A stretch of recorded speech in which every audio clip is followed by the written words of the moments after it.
En 6 jours, Dieu créa le ciel et la terre, ainsi que tous les éléments qui s'y trouvent. Tout cela à partir du néant absolu.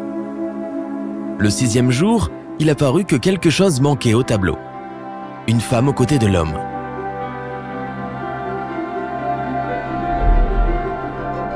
La Torah nous raconte que Dieu fit peser une torpeur sur l'homme, qui s'endormit. Puis il retira un de ses côtés et le façonna en une femme. C'est ainsi que Dieu créa la femme et qu'il la présenta à l'homme. Et l'homme dit : « Elle est un membre extrait de mes membres et une chair de ma chair. » Mais pourquoi donc la femme fut-elle créée à partir du corps d'Adam, le premier homme ? Dieu ne pouvait-il pas la créer à partir du néant ? Comme il le fit pour toutes les autres créatures ? Ou à partir de la terre, comme il le fit pour l'homme ? Dieu avait-il épuisé son stock de matières premières ?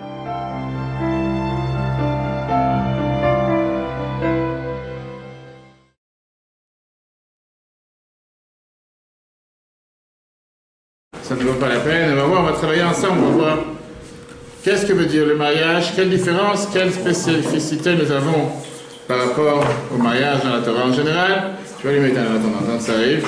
On va commencer avec le premier, en attendant que la vidéo arrive, on va commencer avec, vous avez tous le livre, vous avez tous le texte, et on va passer à la page numéro 1. Bien que le mariage fasse partie intégrante de la condition humaine depuis l'aube de l'humanité, beaucoup tendent à soutenir que l'institution conjugale constitue un vestige patriarcal.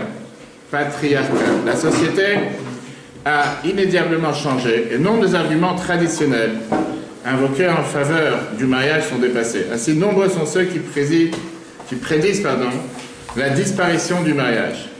Et donc la question qu'on se demande aujourd'hui, est-ce qu'il existe encore une bonne raison de vouloir se marier?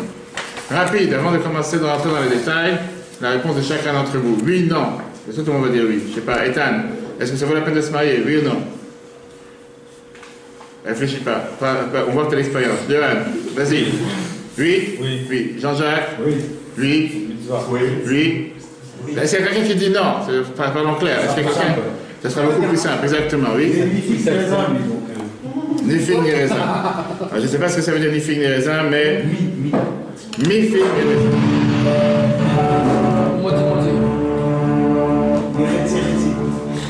Vas-y.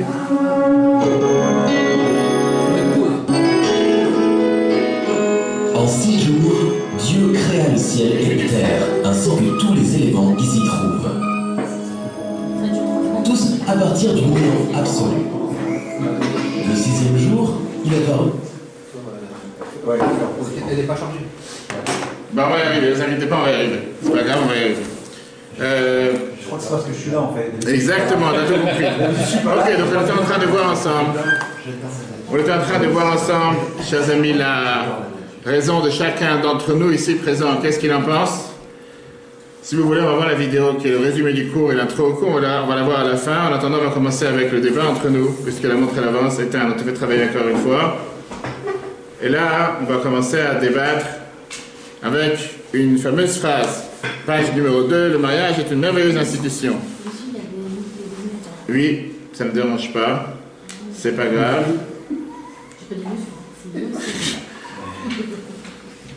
Tout de suite. Est-ce que le mariage est une merveilleuse institution, mais qui voudrait vivre dans une institution? Qui est d'accord avec cette phrase? Sur une échelle de 1 à 10. Une institution, ça veut dire c'est... Quoi on appelle ça? Quelque chose d'important. Comment traduire une institution? Expliquez-moi en français comment traduire une institution. C'est en français. Hein? C'est en français. Institution de quoi? C'est ce qu'on va voir. C'est justement ce qu'on va voir aujourd'hui. D'accord? C'est religieux. Non, toujours. Ça, c'est l'institution. On parle maintenant de quelque chose de général. La question qu'on va se demander sur une échelle de 1, désaccord total, à 10, entièrement d'accord, indiquez dans quelle mesure vous approuvez cette dédication, cette déclaration, pardon. De 1 à 10. Le mariage est une merveilleuse institution, mais qui voudrait vivre dans une institution? Vous approuvez, vous n'approuvez pas, vous êtes d'accord, vous n'êtes pas d'accord? Ça, c'est ce qu'on va voir aujourd'hui. Avant de rentrer dans les détails, voilà ici un raccourci et un récapitulatif des prochains cours. On a ici d'abord plaidoyer pour le mariage, vestiges démodés ou besoins existentiels. Le cours de la semaine prochaine sera la cour numéro 2, comme vous avez derrière moi, l'intimité conjugale à la lumière du judaïsme. Le cours numéro 3 sera mon conjoint changera-t-il un jour? L'approche pragmatique face aux défauts de l'autre. Le cours numéro 4, êtes-vous un mensch? On a entendu ça cette semaine de la part de Schleer qui a dit ça à M. Donald Trump. Le mariage au service de la grandeur d'âme. Le cours numéro 5, propriété sacrée, délimiter les frontières du mariage et les protéger. Et on verra le cours numéro 6, renouer ou défaire les liens, qui est aborder intelligemment l'un des défis majeurs de notre génération. Et donc, ça sera les 6 thèmes. Bonjour. Aujourd'hui, on commence, comme j'ai dit tout à l'heure, avec le plaidoyer pour le mariage, à savoir, est-ce que ça vaut toujours la peine de se marier? Donc, on était par rapport à l'échelle de 1 à 10, vous avez tous des feuilles, vous avez les livres en avant. Sur une échelle de 1 à 10, qui c'est qui veut répondre à la question? Le mariage est une merveilleuse institution, mais qui voudrait vivre dans une institution? 1 à 10. En fait, il y a plusieurs définitions. T'as habitude et D'accord. coutume. Donc, on ne dira pas c'est qui est sur la photo, mais si... T'as pas mis le flash? Je sais que c'est comme avant. Vous avez les feuilles. La question, elle est très simple. Si quelqu'un dit que c'est 6 et plus, ça veut dire c'est une merveilleuse institution, mais qui veut vraiment vivre dans telle institution?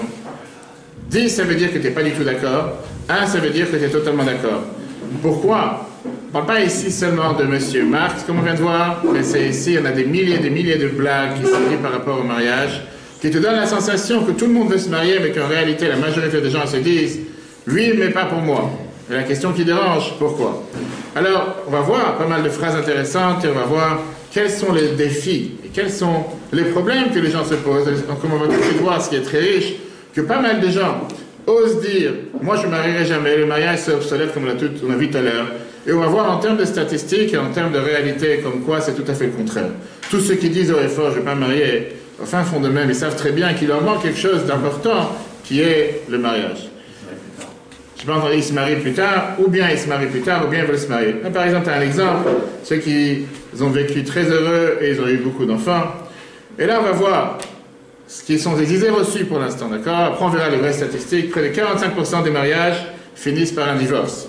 Est-ce que c'est vrai ou est-ce que c'est faux? Ça, c'est la question pour l'instant. C'est des statistiques, c'est vrai. Hein. Oui, on va tout de suite voir si c'est vrai. On va tout de suite voir si c'est vrai, parce que comme je te dis, pas forcément comme dans n'importe quel vote, comme dans n'importe quel... sondage, les gens ne répondent pas forcément la vérité. Les gens répondent ce que tu veux entendre, en fonction de ce que tu cherches à entendre. D'accord? Comme à côté. Je m'ai entendu. D'accord. Il y a des gens qui te disent, par exemple, que le secret, que c'est toujours important de se marier le plus tôt le matin. Comme ça, si jamais tu t'es pas marié, si ça s'est pas arrangé comme il fallait, tu n'as pas perdu un jour entier. Donc les gens préfèrent se marier tôt le matin. Il y en a qui te disent, le mariage en soi, c'est quelque chose d'heureux. Par contre, vivre ensemble, c'est là que commencent tous les problèmes. Une autre phrase, quelqu'un il dit, celui qui m'a marié, c'était un juge. J'aurais dû préférer me marier avec un jury. Une autre personne te dit, une autre phrase, je peux vous dire après tous les détails et tous les noms, on peut passer des heures dessus, que la base fondamentale pour être marié, c'est de jamais vouloir comprendre l'un à l'autre. De jamais vouloir se comprendre et c'est comme ça qu'on peut vivre marié. Quand un jeune couple se marie, les gens ils disent, tout le monde sourit. Et tout le monde sait pourquoi. Ils sont tous heureux, on fait des photos, tout le monde avec un sourire. Quand un couple marié, 10 ans plus tard, est toujours marié, tout le monde se demande pourquoi. D'accord? Et il y a tellement de phrases qui sont tellement riches par rapport au mariage. Et certains te disent que si l'amour c'est comme un rêve merveilleux, le mariage c'est comme une alarme qui est là pour te réveiller. On va passer, chers amis, on peut passer toute la journée dessus. Il y a très peu de choses qui peuvent se comparer à la valeur du mariage. Et c'est vrai que quand tu vois un jeune couple, cet amour, cette passion, ces intentions, ce qu'il attend du mariage, vient de se mettre ensemble. Et la réalité, on voit que quand Dieu il essaie de parler de l'amour entre un mari et sa femme, le meilleur livre qu'on a, qui est Shir HaShirim, c'est le livre qui est un roman d'amour entre Dieu et le peuple juif, et c'est la comparaison avec l'amour qu'il y a entre un homme et sa femme. Mais on sait très bien que malheureusement, la majorité des couples, une fois qu'ils se sont mariés, commencent les soucis, commencent les problèmes. Et malheureusement, comme on va tout de suite voir, en Amérique seulement, plus d'un tiers des mariages se trouvent à la fin face à un divorce, face à des années d'ennui, des années de tribunal, avocats, sans fin. On verra après les chiffres. Et beaucoup de personnes qui ne vont pas jusqu'à là pour aller divorcer, néanmoins, on voit qu'ils ont un rapport entre eux qui est problématique et c'est loin d'être parfait. Et donc, par exemple, si on prend une statistique réelle aux États-Unis, il y a plus de 50 000, pas seulement thérapeutes de couple, mais des personnes qui s'occupent, comme aussi vous êtes parti une fois à New York, ou n'importe où, vous voyez ces grands panneaux dans la rue, divorce à $399, ou moi je divorce, forcément, les forfaits, c'est pas de la blague, c'est du réel. C'est quelque chose qu'aujourd'hui qu'on pousse les gens, comme si c'était tu changes de voiture, tu changes de maison, moi je suis prêt à te divorcer, c'est qui te fait le moins cher, et va savoir combien ça peut durer après.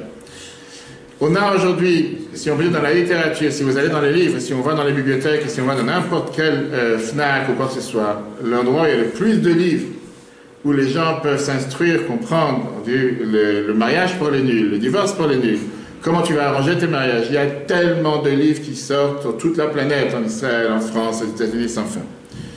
Et beaucoup de gens, c'est le deuxième point qu'on va aborder aujourd'hui, se disent que oui, on est mariés, on vit ensemble, mais néanmoins, malheureusement, on ne sent pas que c'est ce qu'on attendait. Quand tu leur demandes 5 ans plus tard, 10 ans plus tard, est-ce que c'est ce que tu t'imaginais avec ton mari? Est-ce que c'est ce que tu t'imaginais avec ton partenaire? Beaucoup de gens se disent, je pense que je suis à côté de la plaque. Je pense que j'aurais pu profiter ou avoir quelque chose de totalement différent. Et donc la question qui se demande, la question qui dérange, comment se fait-il? Qu'est-ce que les gens cherchent avec le mariage? Qu'est-ce que les gens veulent obtenir avec le mariage? Pourquoi depuis le départ les gens se marient? Et ça, c'est ce qu'on va aborder tout de suite, qui est la page numéro 3. Pourquoi quelqu'un décide de se marier? Regardez ici, ça sort la fiche qui s'affiche juste derrière moi. Pour qui? Pourquoi? Est-ce que c'est pour le plaisir? Est-ce que c'est pour l'intérêt commun? Est-ce que c'est pour l'amitié? Est-ce que c'est pour l'admiration? Est-ce que c'est pour la sécurité? Relation conjugale? Passion? Confiance? Présence de l'autre? Compatibilité? Amour? Attachement? Respect? Famille nucléaire? L'exercice que chacun doit faire. Selon vous, quelles sont les 3 raisons principales pour lesquelles on se marie? On n'a demandé que 3. On n'a demandé que 3. Alors, puisqu'Ethan est déjà marié, il va nous répondre le premier. Cochez-les dans la liste suivante en ajoutant-les si elles ne figurent pas. Et vous avez encore plusieurs options que vous pouvez répondre. La vérité, elle est combien de personnes sont prêtes ici à répondre? Minimum 3 raisons. En commençant par celui qui est marié 23 ans. Celui qui est déjà marié depuis 23 ans qui lui donne une réponse. Vas-y, tu as ici toute une liste. Donne-moi 3 raisons. Ben, on a dit qu'il y a un couple qui est marié depuis 23 ans. Satisfaction personnelle, l'affection, d'accord, et avoir des enfants. Ok, très bien. D'accord, satisfaction personnelle, affection, avoir des enfants. Julien, c'est combien d'années? 10 ans. 10 ans, vas-y, qu'est-ce que tu réponds? Un mot. Un mot.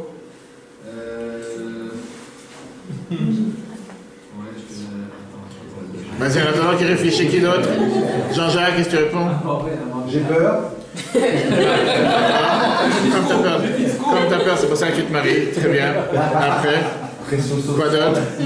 Quoi d'autre? Pour ma femme, ouais, admiration. Admiration, d'accord. Admiration, amour et confiance. Admiration, confiance et amour. Ok, quelqu'un d'autre? Qui d'autre veut prendre la parole? Dans quel sens confiance? On verra après quelle sens confiance. C'est bizarre que personne n'a dit avantages fiscaux. D'accord? C'est normal, c'est le 4e. Attends, je vais fermer la porte. Personne n'a parlé d'avantages fiscaux. Ce qui dérange. Alors, personne d'autre? Jean-Claude? Rien? Combien d'années de mariage? Ouais, je dirais l'affection, l'amour et la confiance. Affection, amour et confiance. Donc ça se rejoint plus ou moins par rapport à ce que les gens disent. Vous allez voir qu'on va apprendre pas mal de choses. Comme je dis, on est ici en chambre fermée, personne ne sait ce qui se passe. Alexandra n'a pas entendu. Vas-y. Amour, avoir des enfants et passion. Ok, très bien. C'est ce que la magie. On va voir, c'est très intéressant d'entendre ces différents avis. Et ceux qui ne sont pas encore mariés, ou ceux qui étaient mariés, vas-y, qu'est-ce que tu dis? Oui, amour, Tout le monde avoir des répète. enfants. Le problème, c'est que tu peux avoir ça. On peut avoir ça Et sans néanmoins ne marier. pas être heureux. T'as bien dit, on peut avoir ça et néanmoins ne pas être satisfait, c'est ce qu'on va voir, d'accord? Ou sans mariage. On peut aussi avoir ça sans mariage. Tout à fait, t'as tout compris, donc t'as déjà vu le cours, c'est parfait. Et donc, sujet de discussion, page numéro 4. Réfléchissez aux 3 raisons que vous avez choisies. Est-ce que c'est possible de les expérimenter hors mariage? Dans le cadre d'une relation sentimentale épanouie et monogame avec une personne du sexe opposé. Et ça, c'est réel, c'est une question qu'on doit se poser. Parce que tous ceux qui ont dit amour, avoir des enfants et confiance, c'est quoi la troisième que tout le monde a dit? Amour, les gens vont dire je peux l'avoir sans mariage. Mais pas les enfants. Avoir des enfants, bien sûr que oui, madame, excuse-moi. Nous sommes en 2019. Nous sommes en 2019 et aujourd'hui, dire que quelqu'un ne peut pas avoir d'enfants sans mariage, c'est pas vrai, c'est tout simplement pas vrai. Dans la vieille école, maman se marie. Alors les vieux sont en général à la maison de repos. En général, on n'a rien contre eux. Mais non, dire qu'aujourd'hui on a de plus en plus de femmes célibataires qui ont des enfants sans hommes. Exactement, même en Israël, c'est un des séminaires que je vous ai raconté il n'y a pas longtemps. Comme quoi aujourd'hui, on est en 2019, d'accord? C'est ce qui se passe de plus en plus. Je ne parle pas de ceux qui veulent congé des ovaires, etc. N'en parlons pas, bref. Dire aujourd'hui qu'avoir des enfants, ça c'est la raison pourquoi quelqu'un veut se marier. Pas forcément, c'est pas la raison. En tout cas, on peut le dire, mais est-ce qu'on ne peut pas avoir des enfants sans mariage? L'amour, pareil, et ce qu'on a dit tout à l'heure, toutes les raisons que chacun il a dit, est-ce que ce n'est pas des choses qu'on pourrait éventuellement avoir sans mariage? Alors regardons maintenant la réalité. D'abord, avant de voir les chiffres et l'exercice numéro 3, même si certains vont dire qu'on veut par exemple avoir des avantages fiscaux, c'est rare que les gens vont avouer et dire ouvertement que je cherche à marier pour un avantage fiscal, numéro 1. Numéro 2, c'est ce qui est la réalité qu'il faut comprendre, la différence entre l'époque et aujourd'hui. Si à l'époque, une sécurité financière, comme on a mentionné tout à l'heure, sécurité financière, c'était une des raisons principales pourquoi les femmes voulaient se marier. Aujourd'hui, la majorité des femmes travaillent, la majorité des femmes ont une stabilité financière, parfois mieux que les hommes, et donc il n'y a pas du tout cette raison n'est pas une raison logique pourquoi quelqu'un chercherait à se marier. Alors, est-ce que c'est parce que c'est l'attente, on va dire, comment on appelle ça, de la société qui attend qu'on voudrait se marier? Pareil, aujourd'hui, personne ne va avouer qu'il s'est marié pour passer dans le club et se dire que puisque tout le monde se marie, pour ça il faut que je me marie, parce qu'aujourd'hui, être célibataire n'est plus attaché avec une stigmatisation comme ça pouvait avoir à l'époque. Surtout, comme j'ai dit tout à l'heure, on voit qu'aujourd'hui, énormément de gens bénéficient de toute la liste qui a été mentionnée, vous l'avez dans la page d'avant, pas forcément avec le mariage. Alors si c'est comme ça, pourquoi avoir besoin de se marier? Regardez un détail intéressant. Prenez, savez-vous qu'a fait un détail intéressant par rapport à des statistiques de santé en Amérique. 40% des bébés qui sont nés aux États-Unis en 2009 sont nés à des mamans non mariées, femmes non mariées. D'après ça, ça veut dire que le pourcentage de naissance de femmes célibataires était en hausse de 2,8% par rapport à 2007, et en 2011, 4,2%. Le nombre de couples juifs qui vivent ensemble sans mariage en 2011, c'est 73 000 couples par rapport à 7 000. 5% de la population, ça a monté de 2,5% par rapport à 2000. Et ça, ce sont des statistiques d'il y a 10 ans. Aujourd'hui, on a déjà beaucoup avancé, on a avancé énormément par rapport à ces statistiques. Et donc, pourquoi se marier? Alors, comme j'ai dit tout à l'heure, il y en a qui vont dire, si on peut dire, la grande norme, c'est pour avoir une stabilité, comme on l'a dit tout à l'heure, une certaine stabilité sentimentale. Et certains vont dire de l'importance d'avoir une famille nucléaire qui est traditionnelle avec pouvoir avoir des enfants. Premier argument vient peut-être avec justice, que le fait qu'on sait très bien que les relations entre nous vont amener des jours difficiles dans le chemin. Et donc c'est pour ça qu'on préfère se marier pour éviter qu'on se sépare, pour éviter qu'on va finir par se séparer. Et donc, au final, le fait de se marier donne une certaine confiance, une certaine stabilité, que si jamais il y aura des soucis, des problèmes, c'est pas que du jour au lendemain je te dis au revoir, rentre chez toi, merci, on se sépare. Le fait qu'on est marié, ça rend plus difficile la séparation. En d'autres mots, c'est, si on peut dire, une certaine assurance pour notre liaison. À ce moment-là, le mariage n'a aucune valeur. Parce que, on peut dire, le but pour qu'on s'est marié, c'est au cas où on se sépare. Je vous avais raconté une fois, j'avais un couple qui est venu manger à la maison, ils avaient 2 enfants, ils n'étaient pas mariés. Et j'ai demandé, clairement, j'ai dit, c'est dommage, vous êtes déjà ensemble, vous avez déjà des enfants, pourquoi vous ne vous mariez pas? Et la femme qui me répondait, très franchement, sur le rabbin, divorcer coûte trop cher. D'accord? Donc c'est la raison pourquoi on ne préfère pas se marier. D'accord. Le deuxième argument, le fait d'avoir une cellule, une famille nucléaire solide, parce que c'est beaucoup plus important par rapport aux enfants quand ils vivent dans une cellule, on va dire, composée d'un père et une mère, qu'ils soient mariés ou pas. Pareil, dire que ça c'est valable aujourd'hui, pas forcément que c'est valable aujourd'hui, parce que d'un côté on peut regarder sur le fait que malheureusement un divorce, beaucoup de fois ça vient par on verra ça dans le 6e cours, du fait que des gens ne prennent pas en considération des innocents, qui sont des enfants, qui subissent la situation que le père ou la mère ne veut plus se regarder, ne veut plus s'embrasser, ne veut plus être ensemble, et automatiquement les enfants sont là que pour subir, on ne leur a pas demandé leur avis s'ils sont d'accord ou pas. Mais dire qu'on se marie juste pour les enfants, ou dire qu'on reste ensemble juste pour les enfants, c'est aussi faux. Pourquoi c'est faux? Parce que est-ce qu'on n'a pas un but en soi, nous, de cette institution qui cherchait à comprendre tout à l'heure au terme de mariage, est-ce que s'il n'y a pas cette institution de mariage pour nous-mêmes en tant que mari, une femme, on n'a pas besoin d'être nous bien ensemble, on doit être bien ensemble seulement par rapport aux enfants, on va voir que c'est faux. Alors, la question qu'on va voir les chiffres, le mariage en chiffres, qui va nous montrer comme quoi, est-ce que vraiment le mariage est obsolète aujourd'hui? Est-ce que le mariage est voué à disparaître? Qu'est-ce qu'on peut conseiller à nos enfants? Regardons les chiffres et voyons ensemble qu'est-ce qui se passe. Le mariage en chiffres, regardons si c'est vrai ou c'est faux, vous allez me dire. Premier chiffre numéro 1. 86% des femmes et 80% des hommes se marient avant 40 ans. Ça, c'est une statistique qui est réelle. D'accord? Malgré tous ceux qui disent que le mariage, on n'en a pas besoin, ou que le mariage, c'est pas pour nous, etc. Chiffre numéro 2, encore plus intéressant, c'est aussi vrai. Les personnes diplômées sont plus susceptibles de se marier que celles qui n'ont pas fait d'études supérieures. On verra après pourquoi. Ça ne veut pas dire que ceux qui n'ont pas de diplôme ne se marient pas. On dit en général. Non. Ça, je te laisse le dire. Ça, je te laisse le dire. Moins de 30 ans, ceux qui ont moins de 30 ans, et ça c'est faux. On te dit que 95% prévoient de se marier moins de 30 ans, c'est totalement faux. Pareil, 5% qui ne souhaitent pas de se marier. Qu'est-ce que ça veut dire que c'est faux? Ça veut dire qu'aujourd'hui, en 2019, c'est pas que les gens ne veulent plus se marier, c'est que l'âge du mariage a avancé. Les gens, ils préfèrent se marier de manière, une situation beaucoup plus stable, beaucoup plus tard, alors que si on remontait dans les années précédentes, les gens se mariaient 16 ans, 17 ans, 18 ans, voire les premiers des années 20, 21, 22, alors qu'aujourd'hui, les gens ils préfèrent attendre, mais ça ne change pas que si on revient en arrière, je ne vais pas revenir en arrière, mais que si on revient en arrière, on voit que la majorité des gens cherchent à se marier, d'accord? Regardons l'exercice numéro 3, vous l'avez. La probabilité qu'un Français se marie avant 40 ans est supérieure à 80%, vrai ou faux? Je vous laisse répondre. D'accord. Je vous donnerai la réponse tout de suite après. Le numéro 2. Les personnes diplômées sont plus susceptibles de se marier que celles qui n'ont pas fait d'études supérieures. Vrai ou faux?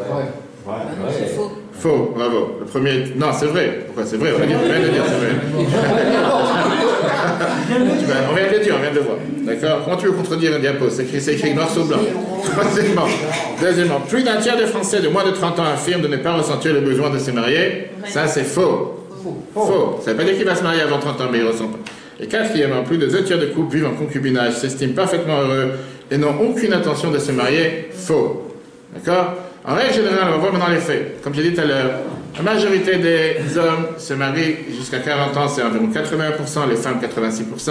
Ceux qui ont fait des études supérieures, ils ont beaucoup plus de chances de vouloir se marier que ceux qui n'ont pas fait d'études supérieures. 5% seulement des Français qui sont dans l'âge de la vingtaine, on est à la vingtaine, et ne sont pas intéressés à se marier. Et la majorité des couples qui vivent en concubinage, ça c'est le plus intéressant, se disent que ça c'est un pas vers le mariage, 64%, et 65% pensent que finalement ils finiront par se marier. J'exclus certains ex-présidents, on parlera de ça un autre jour.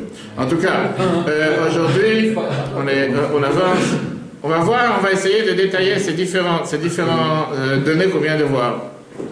Si on fait la moyenne entre les hommes et les femmes, 83% et demi de répondent qu'ils vont se marier jusqu'à l'âge de 40 ans.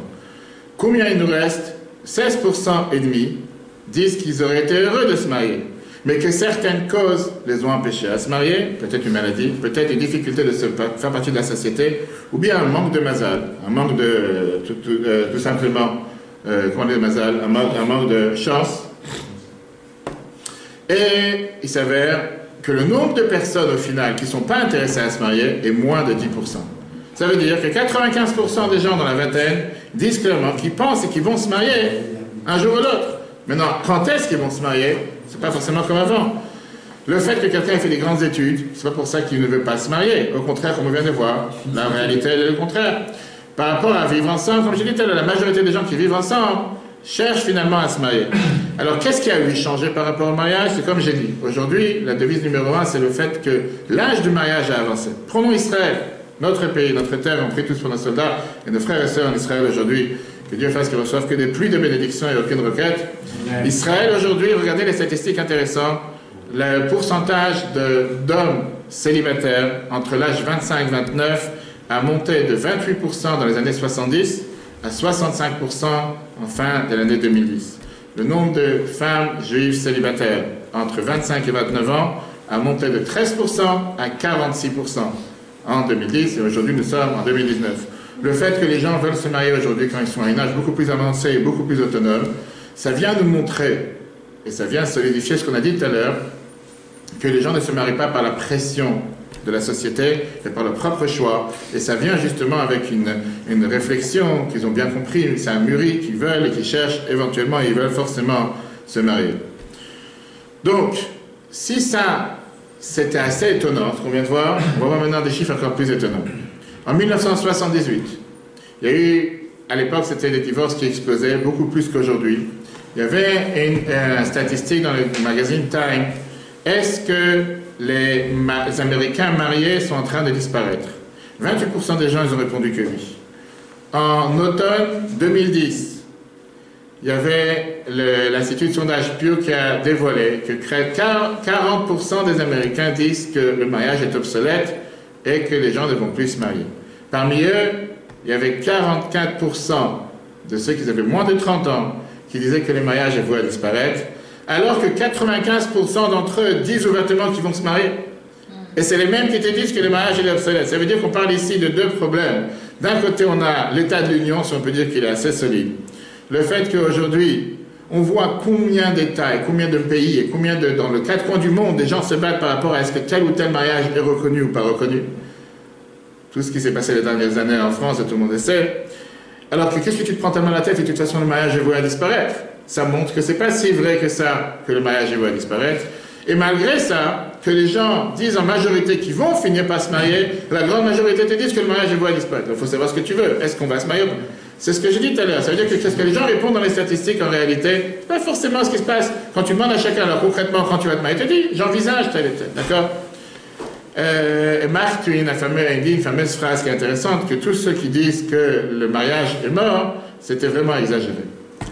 Regardons alors une phrase qu'a dit Belinda Liscombe, qui a écrit ce fameux, comme j'ai dit, on va voir pas mal de textes intéressants des plus grands auteurs de livres sur le mariage dans le monde, qui a écrit en novembre 2010 dans le Time, qui a besoin d'un mariage, une institution qui change. Regardez ce qu'elle écrit. Que l'on soit un homme ou une femme, page 5, il n'est pas nécessaire d'être marié pour avoir des relations conjugales, apprécier la présence de l'autre, réussir au niveau personnel, se faire respecter ou même avoir des enfants. Néanmoins, le mariage reste une valeur sacrée et convoitée. Comment on peut expliquer une chose pareille?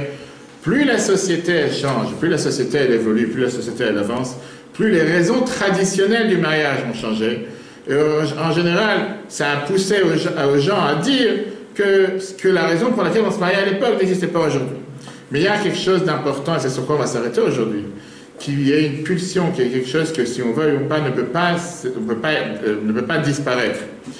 C'est pas seulement le fait d'être ensemble, cette pulsion qu'un homme et une femme voudraient être ensemble, mais c'est de vouloir se donner à fond dans cette alliance de mariage, de vouloir devenir un avec une autre personne qui est à l'instinct humain, un besoin humain naturel que comme ça Dieu nous a créé. Et donc chacun rêve sur l'âme sœur parfaite en trouvant la paix, la tranquillité, vivre avec elle éternellement, avec richesse, avec bonheur. Ça c'était valable à l'époque, c'est valable aussi aujourd'hui. Et c'est à cause de cette pulsion qu'au final on finit par se marier. Et si le mariage numéro 1 n'a pas marché, les gens vont faire en sorte de se marier une deuxième fois. Il y a des gens qui se disent et qui savent qu'ils ont certains rêves que seulement grâce au mariage vont pouvoir se réaliser. Alors on ne parle pas ici de quelque chose qui n'est pas logique, on ne parle pas d'une folie, on parle de quelque chose qui est tout à fait raisonnable. Et comme on va tout de suite voir, peu importe si quelqu'un il évalue et il sait pourquoi il se marie ou pas, on va voir la clé aujourd'hui. Comment faire en sorte que ce mariage soit un mariage qui soit valable, qui soit solide, qui soit heureux et qu'on peut en tirer du bien pour les deux partenaires. Résumé de ce qu'on vient de voir de ce premier chapitre. Si la majorité des gens pensent que le mariage c'est obsolète et c'est vieux, cette même majorité des gens décident et considèrent de se marier tôt ou tard et ils finissent par se marier. Et donc, en finalité, on a tous un rêve d'être un avec une personne et on croit que la seule manière de pouvoir l'être, c'est grâce au mariage. Et maintenant, on va rentrer, chers amis, avec le texte numéro 2, page 5. Fameuse phrase, puisqu'on sait très bien que depuis le début des temps, depuis que Dieu a créé l'homme et la femme, le mariage était une institution, c'était une manière inséparable de la cause humaine pour laquelle Dieu a créé cette cause. Avec la première phrase que Dieu il a dit, il n'est pas bon que l'homme soit seul. Il n'est pas bon pour l'homme d'être seul, l'humain d'être seul, je vais faire une aide qui lui soit compatible. la psychologie moderne essaie de t'expliquer et de te dire, de donner la lumière, pourquoi c'est pas bien pour un homme ou une femme d'être tout seul. Et néanmoins, on voit que la Torah, elle parle par rapport à l'homme. Alors pourquoi la Torah n'a pas dit ça par rapport aux femmes? Certains t'expliquent, parce que les femmes peuvent s'arranger, peuvent s'ordonner, peuvent s'organiser meilleur en dehors du mariage quand elles ne sont pas mariées qu'un homme, parce qu'une femme, par définition, cherche à être sociable. Une femme, par définition, elle cherche à avoir des amis, elle cherche à parler avec des amis. C'est pas rare d'entendre un homme qui dise « je n'ai pas d'amis à part ma femme » et qu'il n'a pas besoin d'avoir d'autres amis. Alors que les hommes, par définition, les femmes, pardon, par définition, la Torah nous dit que la femme, si on parle après la Kabbale, la Chassidut, la femme représente tout ce qui est la qualité de Bina, ce qui est la différence avec Chokhmah, c'est pas le cours de Tanya et Chassidut aujourd'hui, mais la femme a le besoin de vouloir s'attacher, de vouloir être sociable, de vouloir avoir un lien avec les autres. Alors que l'âme masculine, c'est beaucoup plus une âme qui cherche à être solitaire. Un homme, quand il rentre à la maison, la première des choses le soir, il dit « laisse-moi tranquille, j'ai envie de voir ma PlayStation, j'ai envie de voir mes affaires, laisse-moi, j'ai pas le temps, j'ai pas les forces. » C'est ça, exactement. Alors que les femmes, en général, la première des choses, cherchent à appeler sa mère, appeler sa copine, appeler l'un, parler avec son mari, cherche à créer une communication. Et lui qui cherche toujours à éviter « je suis fatigué, j'ai pas la force », un, il reste dans son coin, il reste enfermé sur lui-même, et l'autre, il essaye toujours de parler avec l'autre. C'est pas pour rien que l'Admara nous dit que les hommes ont pris 1 kilo de parole sur la planète, les femmes ont pris 9 kilos qui restent sur les 10. Ça ne veut pas dire que les femmes sont des bavardes, sont des pipelettes, des gens qui parlent à longueur de journée, voilà qu'elles ne sont pas d'accord. Mais en réalité, on voit que l'ironie du sort fait en sorte que quand on a un lien qui est en parfaite santé avec l'autre, grâce à ce lien, on peut avoir la meilleure autonomie possible. Quand on est avec une certaine sécurité, quand on est avec une certaine tranquillité, qu'on peut s'appuyer sur notre partenaire, c'est beaucoup plus facile pour demander de l'aide, beaucoup plus facile de recevoir de l'aide. Quand on est solide dans le lien qu'on a avec notre partenaire, épouse ou époux, à ce moment-là, on se comprend mieux soi-même et son auto-valorisation a beaucoup plus de valeur. Quelqu'un qui a des problèmes de couple, on le voit tout de suite, que ce soit dans le travail, que ce soit dans la société, il y a quelque chose qui ne va pas et il ne se sent pas à l'aise. Regardons ce que Sue Johnson a écrit sur la monogamie, fiction en réalité. Vous avez tout ça, ce docteur, d'où il vient, c'était un des plus grands à San Diego en Californie, on a parlé ça la semaine dernière. Regardez ce qui est écrit, c'est quelque chose de très intéressant et après on va voir ce que la Torah nous dit sur ça. Nous vivons mieux dans les cocons que nous offre l'amour de l'autre. Une relation affective est durable. L'attachement est un lien affectif privilégié que nous établissons avec une personne spécifique et irremplaçable. Une fois liés, nous cherchons à consolider notre intimité avec l'être aimé et sommes profondément marqués par la séparation émotionnelle ou physique. La relation avec cette personne nous procure un sentiment de réconfort et de sécurité. Nous sommes émotionnellement investis dans cette relation qui affecte tous les domaines de notre vie. Ces liens représentent une valeur de survie étonnante. Dans une relation de couple harmonieuse, nous nous portons mieux, nous sommes plus heureux, mentalement plus forts et nous vivons plus longtemps. C'est pourquoi, même si nous sommes égarés dans une idylle d'une nuit, nous nous battons pour préserver notre couple. L'état le plus naturel et le plus souhaitable est une relation à deux, monogame, solide et épanouissante. On voit ici clairement qui te dit que c'est un lien nécessaire pour l'âme, de la même manière que tu as besoin de nourrir ton corps, tu as besoin de nourrir ton âme. Quelqu'un qui a un manque, qui a une faim sentimentale, il est en sous-nutrition de son âme. Et depuis le début des temps, les humains ont cherché à vouloir s'unir grâce au mariage. Et de là, on voit, si on écoute d'abord ce docteur, on voit que le mariage amène un bienfait dans tous les domaines, bienfait psychologique, bienfait pas seulement psychologique pour le mari ou la femme, soutien affectif, comme vous pouvez voir, sécurité, on rappelle les causes qu'on a vues tout à l'heure si vous vous rappelez, relation saine, indépendance, satisfaction, connaissance de soi et une meilleure estime de soi. Voilà une liste de ce que le mariage amène à une personne. L'institution du mariage, je peux reprendre ce que j'ai dit tout à l'heure. Et donc, on cherche à être d'abord protégé, mélangé dans cette institution, avec un seul partenaire, je peux bien le préciser, avec qui on va partager les moments les plus heureux de notre vie, comme les moments les plus difficiles de notre vie.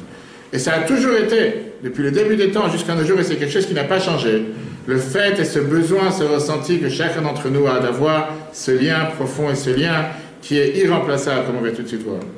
Et on parle bien sûr ici de cette pulsion biologique, et pas forcément d'avoir l'intimité corporelle, comme on l'a dit tout à l'heure, qu'aujourd'hui certains, même si la Torah est 100% contre bien sûr, peuvent l'avoir pas forcément dans un mariage.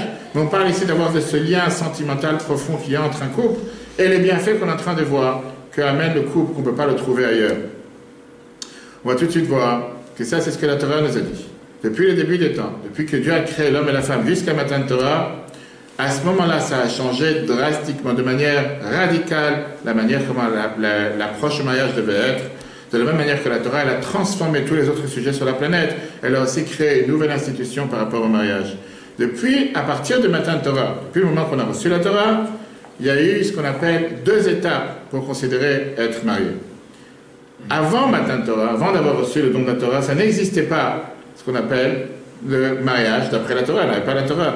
La Torah, elle a pris ce concept qu'on va tout de suite voir, comme Rambam nous le décrit, dans les lois de Ishut, les lois de mariage. Regardez la page numéro 7. Dès lors que la Torah fut donnée, les Juifs ont reçu l'injonction suivante. Si un homme désire d'épouser une femme, il doit en premier lieu acquérir sa main devant des témoins. C'est uniquement alors qu'elle peut devenir son épouse. Et n'arrêtons pas ici à discuter sur le point acquérir.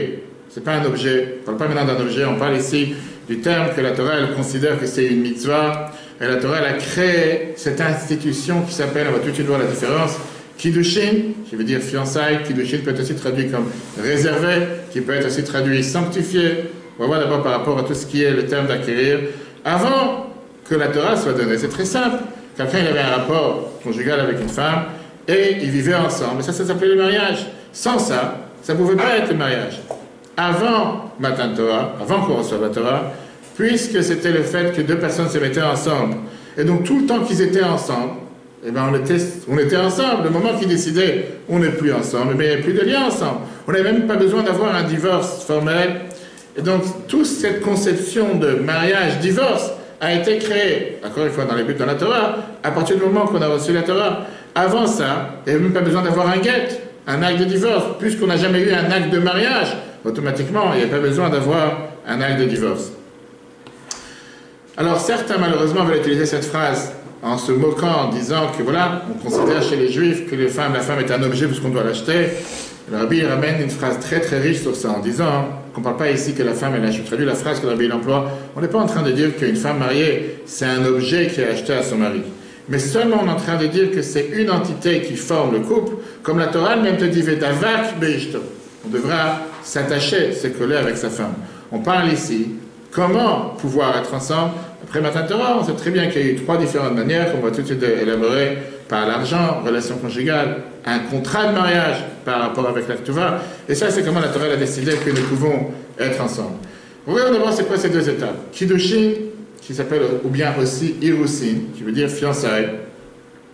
Malgré que c'est mal traduit aujourd'hui, parce qu'à l'époque, c'était clairement une partie de mariage, halachiquement parlant. À partir du fiançailles, l'homme et la femme étaient considérés mariés comme un homme et un mari et sa femme. Et ça s'exprimait de différentes manières, en donnant de l'argent, une valeur d'argent, face à des témoins.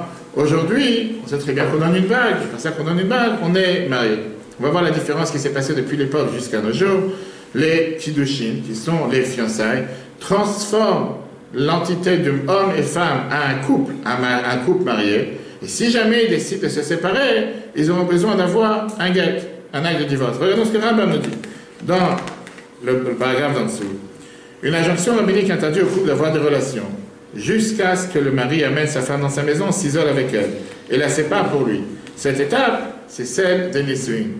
Ce qui veut dire que la Torah, elle a mis ici deux différentes étapes. D'abord, Kiddushin, fiançailles, il doit en premier lieu acquérir sa main. Le mari donne à la femme un objet ayant une valeur pécuniaire. Après, on a Nisuin, qui sont le mariage. Et là, on a comment le mari amène sa femme dans sa maison grâce à la choupa, qui est le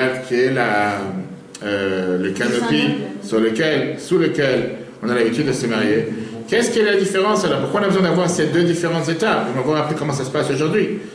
À l'époque, tu auras considéré qu'un couple, même si on est considéré un couple marié, on n'a pas le droit de vivre ensemble en tant que mari et femme, jusqu'à l'étape où on se passera le deuxième point qui était Nisuin, le mariage. Ça se faisait par la choupa, avec un minyan, par ça qu'on a deux témoins, et tout la suite. On sait très bien qu'on s'unit sous la choupa qui symbolise le fait qu'on a créé notre couple, en disant que maintenant on va pouvoir réellement vivre ensemble avec les Sheva Brachot, les 7 bénédictions qui sont dites sur la choupa, en sachant qu'il y a plusieurs raisons pourquoi on ne se suffisait pas de la première étape, il fallait arriver à la deuxième étape.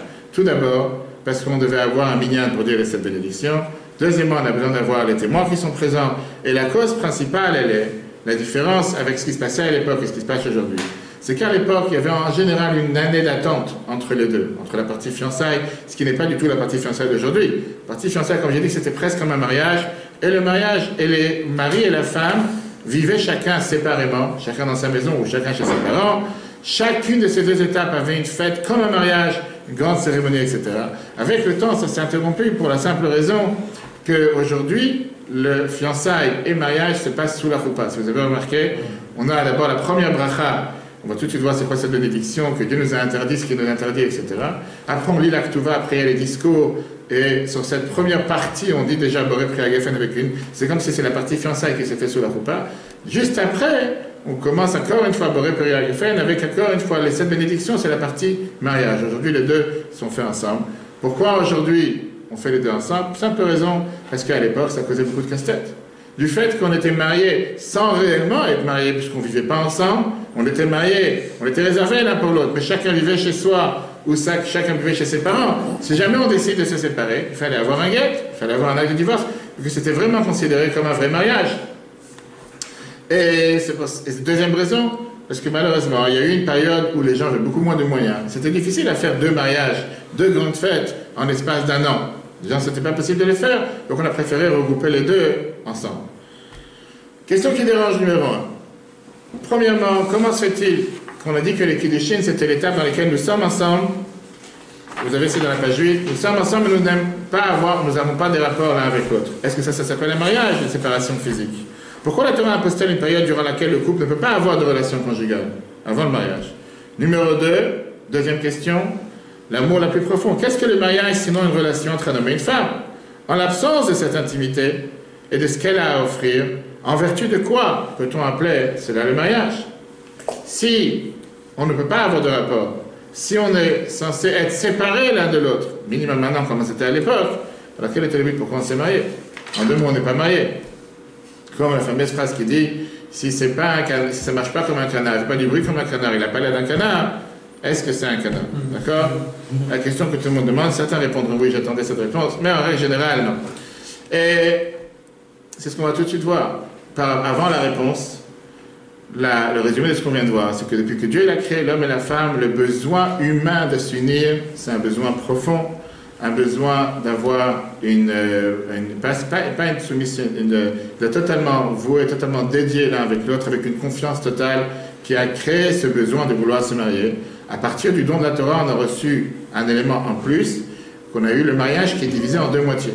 On a eu d'abord la partie fiançailles et après la partie mariage.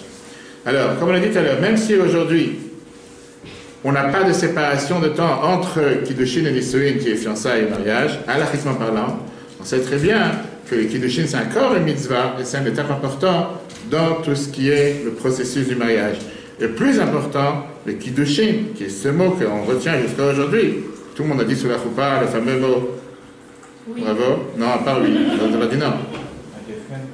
Non, mais qu'est-ce que c'est dit? Quelle phrase? Le mari a dit Amen, oublie Amen. Quelle phrase? Tout le monde dort déjà. Mais Koudeshet, c'est quoi le mot Koudeshet? Qui veut dire qu'à partir de maintenant, elle est mariée. Pour pouvoir valoriser, c'est quoi cette étape de mariage, de fiançailles, et le rôle que ça joue sur le couple, on doit d'abord essayer de comprendre quel est, et ça c'est une question intéressante, et j'attends la réponse passionnante de chacun d'entre vous, quel est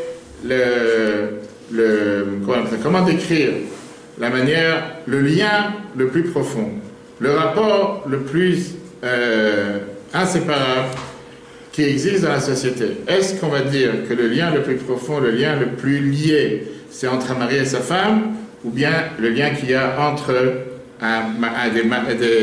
des parents et des enfants? Quel est le lien le plus fort? Quel est le lien le plus réel? Tu as entendu? Déjà, l'enfant, c'est le lien entre 2 personnes qui s'aiment. Déjà, l'enfant, c'est... C'est le lien entre le père et la mère qui s'aiment, ils se font un lien, ils font un enfant. Donc c'est difficile de... Oui et non, oui et non. Parce qu'aujourd'hui, encore une fois, tu as beaucoup d'enfants qui sont nés, qui pas forcément... Hein? Oui, ça c'est dans les gens... Hein? Très bien, mais lequel est le plus fort? Lequel est le plus fort, lequel est le plus profond? Lequel est le plus inséparable? Une seconde. Qu'est-ce que tu disais? Mari-femme? Mari-femme plus fort que parent-enfant? Oui, moi aussi. Je pense pas. Tu penses pas? Vas-y, t'es marié, on va voir. Vas-y, pourquoi? Non, je pense pas Vas-y. parce que même si en fait, même si les parents ils divorcent, et ben il y aura toujours les enfants. Même si les parents divorcent, il y aura toujours les enfants. Ok? Ouais, moi je pense. Quel rapport? Est-ce que parce que. Quand Une on seconde. se marie et quand on est vieux, c'est le couple. Et entre-temps, quand il y a les enfants, c'est les enfants. C'est vrai. Bah oui. Ok, ça veut dire que tu donnes encore combien d'années de survie à ton couple? Une vingtaine. 60 Non, ans. ouais, les enfants. Non, il est une fois que les enfants ils sont mariés. Donc d'ici 5 ans, il est marié. Donc, il y a- 5 ans 5 ans, il a je sais pas, je rigole. Hein, qu'est-ce que tu dis? Quelqu'un d'autre? Quel est le lien le plus fort? Mais non, mais en fait, Ouais, le mais couple, c'est la base. D'accord. Entre le temps de le couple qui se fait, les enfants qui naissent et le couple qui reste ensemble, la liaison entre les deux, c'est l'enfant. Si tu as un choix à faire, tu as quelqu'un à sauver, parlons clair, on va tout de suite voir cette question. Une question à la fille. Tu as ton mari qui est en prison, tu as un enfant qui est en prison. Et tu as une somme d'argent pour les sortir. Tu sors qui, le mari ou ton fils? Bah le mari ou Réponds. Réponds à la question, c'est une question à la fille. D'accord? C'est une question qui dérange, c'est une question réelle. Tu as le choix, tu es dans un bateau, et tu as un bateau qui est en train de se noyer, on va savoir, tu dois sauver une des deux personnes, qui tu sauves? Quelle est la personne que tu sauves le premier? Les enfants d'abord. Les enfants d'abord. Ils disent les femmes et les enfants d'abord dans les bateaux. Ça les dit, c'est pas les enfants d'abord, d'accord? La majorité des gens en général te disent que le lien, la majorité des gens te disent que le lien parent-enfant, c'est un lien qui est beaucoup plus profond que le lien entre mari et femme. Il n'y a pas l'amour comme l'amour d'une maman à son enfant. L'amour d'un parent, c'est un amour qui est limité, inconditionnel. Et c'est vrai que si on réfléchit un instant, les gens vont te dire que le lien qui est entre parent et enfant, c'est un parent qui est, comment dire, de loin, dépasse toutes les expectations. Quelqu'un va tout faire pour son enfant, comme on vient tout de suite voir. De dire que les mêmes personnes vont faire la même chose pour leur mari et pour leur femme. Que tous ceux qui le disent, on le voit quand ils sont face à l'acte, comme on dit.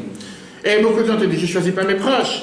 Malgré que ça vient t'expliquer que ça veut dire que je ne choisis pas mes proches. Les gens te disent, qu'est-ce que tu veux? J'ai passé l'enfer le CEDER la dernière fois. J'étais au CEDER avec mes proches, c'était le plus grand enfer. Mais qu'est-ce que tu veux? Je ne les ai pas choisis. En règle générale, les gens sont en train de te dire, qu'est-ce que tu veux? Je suis en train de subir une situation. Puisque j'ai subi une situation, je peux m'en séparer d'eux. Contrairement au couple, et là, il y a la grande différence, que c'est quelque chose de choisi. Un enfant, tu n'as pas choisi, il est là, qu'est-ce que tu veux faire? Tu as choisi d'avoir un enfant. Mais donc là, on est en train de... Et donc, alors justement, la question, elle est, quel est le lien le plus profond? Et pour pouvoir comprendre la réponse à la question qu'on a dit tout à l'heure et arriver à la compréhension de qu'est-ce que nous apporte le mariage, on doit d'abord essayer de voir qu'est-ce qui s'est passé avec le premier couple. Comment le premier couple est arrivé sur Terre. Et en fonction, on verra quelle est la notion de lien profond que nous avons. Est-ce que c'est le plus proche entre mari et femme ou bien entre parents, enfants? Regardez ce que la Torah nous dit. Genèse, chapitre 2, versets 21-23. Dans Bereshit, première étape, la création de l'homme et la femme, Dieu fit tomber un profond sommeil sur l'humain et il dormit. Il retira alors l'un de ses côtés et referma la chair à sa place. Dieu façonna le côté qu'il avait retiré de l'humain en une femme et il amena à l'homme. L'homme dit, cette fois, celle-ci est un os de mes os, une chair de ma chair, elle sera nommée femme, Isha, car elle a été prise de l'homme qui est appelé Ish. Ça, c'est ce que la Torah te dit. D'accord? Il y avait une fois un groupe, c'est intéressant de rigoler un peu, on va pas de ce thème sérieux, il y avait un groupe de professionnels qui débattaient entre eux pour savoir quelle est la profession la plus âgée sur Terre. Alors, le chirurgien, il a dit que mon métier, c'était le premier métier, parce que la Torah te dit que Dieu, il a dû opérer l'homme pour enlever une côte, pour pouvoir créer la femme. L'anesthésie, c'est venu, il a dit, moi je suis le premier, j'étais avant celui qui a fait l'opération, parce que j'ai dû endormir d'abord Adam pour pouvoir faire cette opération. L'ingénieur, il vient et dit que moi, je suis le premier qui est créé sur Terre, parce que avant qu'il y avait le monde, il y avait Tohu Bohu, et grâce à toute mon ingénierie, j'ai réussi à faire un ordre dans toute cette foire qui existait sur la planète. Alors un politicien est venu, il a dit, d'après vous, qui a créé le Tohu Bohu avant que tu arrives? D'accord? La réalité, elle est que Adam et Ève sont nés, Adam et Ève sont nés en tant qu'une seule entité. Un corps qui avait l'élément masculin, l'élément féminin, et après, ils se sont encore une fois unis, une fois qu'ils ont été séparés. Et là vient la question qui dérange, comme on vient de voir dans Bereshit Rabba, que lorsque Dieu créa le premier humain, il créa deux visages, puis il les sépara et façonna un dos pour chacun d'entre eux. La question qui frappe et la question qu'on doit réfléchir, c'est sur quoi on réfléchit aujourd'hui. Dieu avait-il épuisé son stock de matières premières? Exactement, c'est ça la vidéo que je voulais montrer tout à l'heure. Est-ce que vraiment Dieu avait besoin de faire une telle opération pour créer encore un autre être? Est-ce qu'il a plus de matières premières? Tout ce qu'il a créé, tous les animaux, tous les océans, les poissons, c'est sans fin. Tout était créé en couple, tout était créé en deux, ça n'existait pas une personne qui était créée tout seul. Tout a été créé mâle-femelle. Arrive l'humain, tout d'un coup il n'a plus de matière première, il ne sait plus quoi faire. Désolé, je t'enverrai une côte, je t'enverrai quelque chose, je t'enverrai un morceau, parce que sans ça tu ne pourras pas créer, ça n'a pas de sens. Est-ce que vous ne pouvez pas créer Chava, Ève, de la terre comme il a créé l'homme ou comme il a tout créé? Afam mina Adama. Et on ne parle pas ici forcément de dire que c'est l'âme sœur, l'âme parfaite, qu'il y a une âme parfaite pour chaque personne qui va se marier, parce que beaucoup de gens vont dire qu'est-ce qui se passe avec les gens divorcés, qu'est-ce qui se passe avec les veuves, qu'est-ce qui se passe avec les orphelins, ou les veuves, pardon. Mais là on est en train de parler de l'idée préalable. Pourquoi Dieu il a créé le monde de cette manière, de faire en sorte qu'on a une seule neshama pour nous? Et la réponse elle est, qu'on va voir comment la Kabbale nous explique, qui est que le fait que Dieu il a dû séparer l'homme et la femme, masculin et féminin, pour les unir encore une fois, c'est quelque chose qui se reproduit avec chaque homme et femme qui se remet ensemble. Et c'est la raison pour laquelle, si on comprend quelle est cette fusion, on peut comprendre quelle est l'importance du mariage. Je vais dans le Zohar. 6a. Lorsque Dieu envoie des âmes dans le monde, elle inclut des attributs d'hommes et de femmes qui ne font qu'un. Et lorsqu'elles arrivent dans ce monde, elles se séparent. Une moitié précède l'autre et vient pénétrer dans le corps d'un être humain. Quand vient le moment de se marier, Dieu, qui est celui qui connaît les âmes, les réunit comme elles étaient dans leur état initial. Et lorsqu'elles sont réunies, elles deviennent un seul et même corps et une seule et même âme. Dieu il aurait pu très bien créer la femme séparée comme il a créé l'homme. Mais il a voulu faire en sorte qu'il y ait cette union, qu'il y ait cette unité qui ne peut pas se séparer, contrairement à tous les animaux sur Terre. Ou les animaux, n'importe quel être. Et donc c'est pour ça qu'il a créé à partir du corps de l'homme. Et c'est pour ça que quand on dit une âme sœur ou une âme qui est exactement la même que là, c'est pas exact. Parce que c'est exactement la même. On partage la même neshama, on partage cette même âme qui s'est coupée en deux, exactement avant la naissance, et qui se réunit encore une fois grâce au mariage. Et c'est d'ailleurs pourquoi la Torah elle vient et te dit Ve'ayu le basar echad, ils seront une seule chair. Oui, on devient une seule chair grâce au mariage. Regardez ce que la Torah te dit. Genèse 2, 24. Lorsqu'un homme et une femme s'unissent, ils ne forment qu'un, tant au niveau du corps que l'âme, ça c'est les Zohar. Ainsi l'homme quitterait son père et sa mère, et ne s'attacherait qu'à sa femme, et ils ne feront qu'une seule chair. De là, regardons la page 10, ce que la Gemara nous dit. La Gemara 6c, pardon. Sa femme est considérée comme son propre corps. Tu dois considérer que ta femme n'est pas quelque chose qui est séparé, qui est une autre entité. Même si Rashi te dit, comme a dit Sylvie tout à l'heure, qu'est-ce que ça veut dire ton propre corps? C'est à travers les enfants. Du Zohar, il s'avère que c'est pas forcément, parce que pas forcément tout le monde a des enfants, numéro 1. Numéro 2, quelqu'un qui n'a pas d'enfant, ça veut dire qu'automatiquement, il n'est pas un seul corps, il n'est pas une seule entité. Viens la Torah te dit de la même manière que les âmes d'un homme et d'une femme ne sont pas parfaites l'un sans l'autre, complètes l'un à l'autre. Pareil, les corps de l'homme et de la femme ne sont pas parfaits l'un avec l'autre. En commençant de la dimension matérielle jusqu'à la dimension la plus spirituelle, l'homme et la femme font deux moitiés d'une seule entité, d'une seule perfection. Maintenant, on va comprendre quel est ce lien qu'il y a entre le lien de mariage et l'important. On a dit tout à l'heure la question qu'on a demandé, quel est le lien le plus profond? Est-ce que c'est le lien entre mari et femme ou le lien d'un enfant, des enfants et parents? Regardons qu'est-ce qui est écrit dans le texte 7, Rabbi Shlomo ben Aderet, qui était un des plus, le Rashba, connu, décédé en 1310, avec beaucoup de réponses à l'Afrique. Il te dit la phrase suivante. Qu'est-ce que ça veut dire quand la Torah te dit un os de mes os et une chair de ma chair, ainsi l'homme quitterait son père et sa mère ne s'attacherait qu'à sa femme. Elle fut créée à partir d'un os d'Adam, afin que l'attachement entre mari et femme soit plus fort et authentique qu'entre les enfants et leurs parents. Même s'ils ont été créés à partir de la chair de leurs parents. Pourtant, l'attachement entre mari et femme est plus profond, car Ève fait littéralement partie des membres d'Adam. Et j'ai dit tout à l'heure, il n'y a pas vraiment le temps de rentrer dans les détails de cette halakha, mais une halakha qui existe, qui te dit que quand quelqu'un a été pris en prison, un juif a été pris en prison, n'a pas le droit de payer une rançon beaucoup plus chère que la valeur, comme parfois en Israël, pour libérer un soldat, libérer 1000 terroristes ou quoi que ce soit, alors qu'on a vu récemment avec Zechariah Bomel que 2 terroristes ou 2 prisonniers ont été rendus. C'est ce qui est normal en général. Pourquoi? Alors, te dit, parce que si jamais tu vas donner trop d'argent ou une somme qui est exorbitoire. Ça va pousser les gens à vouloir kidnapper pour avoir plus de rançon. On ne doit pas faire une chose pareille. Et un des rôles que la Torah donne à un mari, c'est de libérer sa femme au cas où elle a été kidnappée. Il a un de ses devoirs, ça fait partie de la Torah, c'est partie de l'engagement. Et la Torah, elle te dit qu'il doit payer jusqu'à 10 fois sa valeur. Beaucoup plus qu'une fois ou 2 fois sa valeur.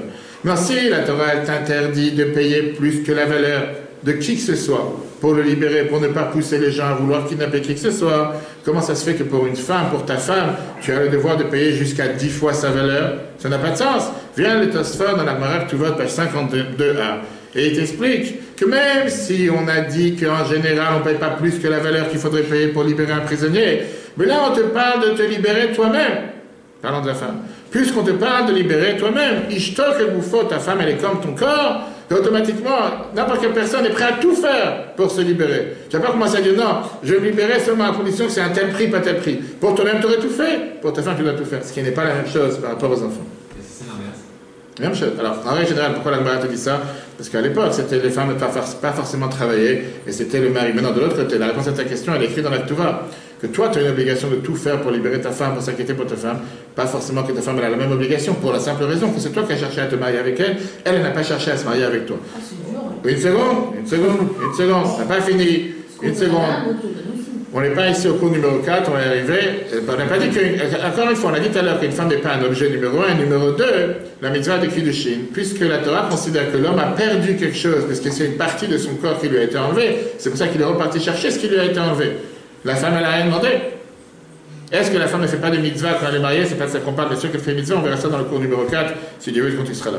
Maintenant, continuons à la suite. Le résumé de ce qu'on vient de voir, c'est que n'importe quel lien qu'il y a dans une société, n'importe quel lien de rapport, est créé en général de deux personnes totalement différentes.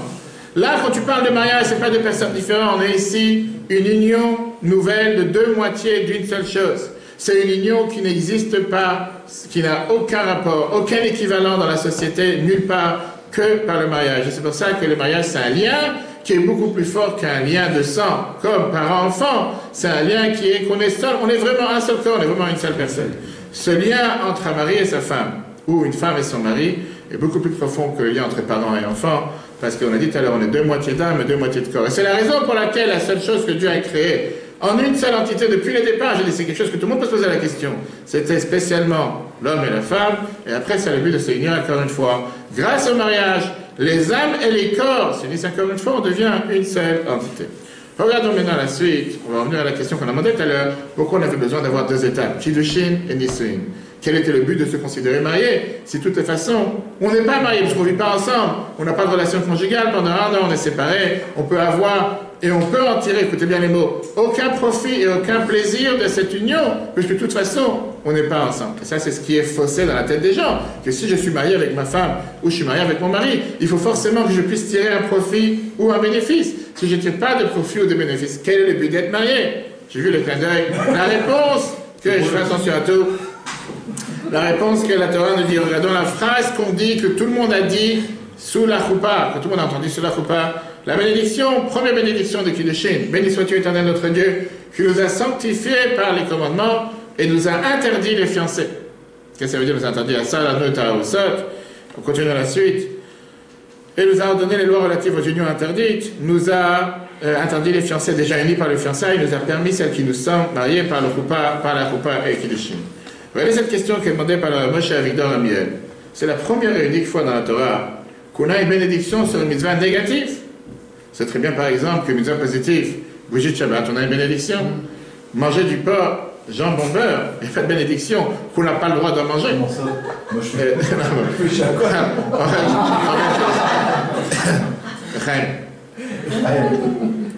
La question qui est demandée, regardons le texte. Quelle autre occasion trouvons-nous la récitation de bénédiction sur une injonction négative? Sur quelque chose que Dieu a proscrit en réalité. Cette forme négative ne l'est pas. Les mots nous interdits les fiancés révèlent un paradoxe. La femme est fiancée, pourtant elle est interdite à son mari. C'est parce qu'alors le couple doit partager un lien profond et spirituel, transcendant l'expression physique, égocentrique et superficielle. C'est là en effet une bonne raison de réciter une bénédiction. C'est une bombe. Ce qu'on vient de dire, c'est une bombe. Pourquoi c'est une bombe? Particulièrement dans la société d'aujourd'hui. Si ma femme doit être permise doit être disponible, H24, 7 jours sur 7. Le jour où elle n'est pas disponible, ou le jour où elle n'est pas permise, ou le jour où je ne peux pas être avec elle, elle n'est plus ma femme, tu n'as rien compris au mariage. Si le seul but du mariage, c'est par rapport à avoir des rapports, ou pour pouvoir s'embrasser chaque coin de rue, ou se tenir la main dans la main à chaque deux pas, et si jamais je ne peux pas le faire, c'est pas ma femme, ça veut dire que tu as cherché un objet sexuel. À ce moment-là, il y a des magasins qui en vendent. Je n'ai pas d'adresse dans la tête, mais je suis sûr que vous pourrez trouver. Et il n'y a pas besoin pour ça de se marier. Ce qu'on vient de voir comme point, c'est que la Torah ne te donne aucune autre interdiction, aucune autre bénédiction sur quelque chose d'interdit. Tu fais une bénédiction, tu me dis ça, mais tu filines comme les mignons qu'on a eu ce matin. Ça veut dire que la Torah, elle te dit que le fait d'être marié sans rapport, sans forcément vivre ensemble, c'est pas un vide, c'est pas un manque, c'est pas un blanc. Au contraire, regardez les phrases qu'on a utilisées. C'est un lien profond et spirituel transcendant l'expression physique, égocentrique et superficielle. Comme on a dit tout à l'heure, quel est le but? Qu'est-ce que les gens s'imaginent en général? Qu'est-ce qu'on gagne? Un mariage, c'est deux personnes individuelles qui décident de se lier ensemble, de partager leur vie ensemble, avec intérêt de profiter d'une intimité physique, sentimentale, intellectuelle, qui les attache. Le jour où tu fais la tête, le jour où tu n'es pas disponible, on n'est plus ensemble, on vit sous le même toit, mais on fait chambre à part. Si c'est comme ça, l'institution mariage n'est pas différente que tous les autres liens que nous avons dans la société. Malgré que c'est des liens très importants et qui demandent beaucoup d'efforts. Mais c'est comme n'importe quel lien que quelqu'un a avec son patron, qu'il a avec sa secrétaire, qu'il a avec la société, avec qui que ce soit. Viens la Torah, elle te dit que non, tu fais une grande erreur. En réalité, le mariage est totalement différent parce que dans le mariage, on a le devoir de s'élever de ses besoins personnels. On a le devoir de devenir une entité qui est indivisible, inséparable, qui est ensemble, malgré qu'on n'est pas ensemble physiquement. Et c'est la raison pour laquelle, que si la psychologie vient te dire que l'union qu'il y a dans les mariages, c'est, point de vue mathématique, c'est 1 plus 1 égale 2, les gens te diront qu'en réalité, on ne comprend pas ce que ça veut dire 1 plus 1 égale 1, ça n'a pas de sens, ni dans la logique, ni dans la société. Parce que comment tu peux t'élever de ton propre intérêt personnel? Comment tu peux vraiment t'unir avec une autre personne qui n'est pas toi, qui est contraire à toi? La réponse, elle est que nous ne sommes pas deux personnes différentes. Si tu n'as pas compris que nous ne sommes pas deux personnes différentes, tu n'es pas marié. Nous sommes une seule personne. C'est une union qui existe depuis tout le temps. On n'est pas en train de créer quelque chose de nouveau. On dévoile un aspect d'entre nous qui a toujours existé, qui s'est paré pour un certain instant et qu'aujourd'hui on recrée ensemble. Et donc ce lien se fait et se forge grâce au Kiddushin qu'on vient tout de suite voir.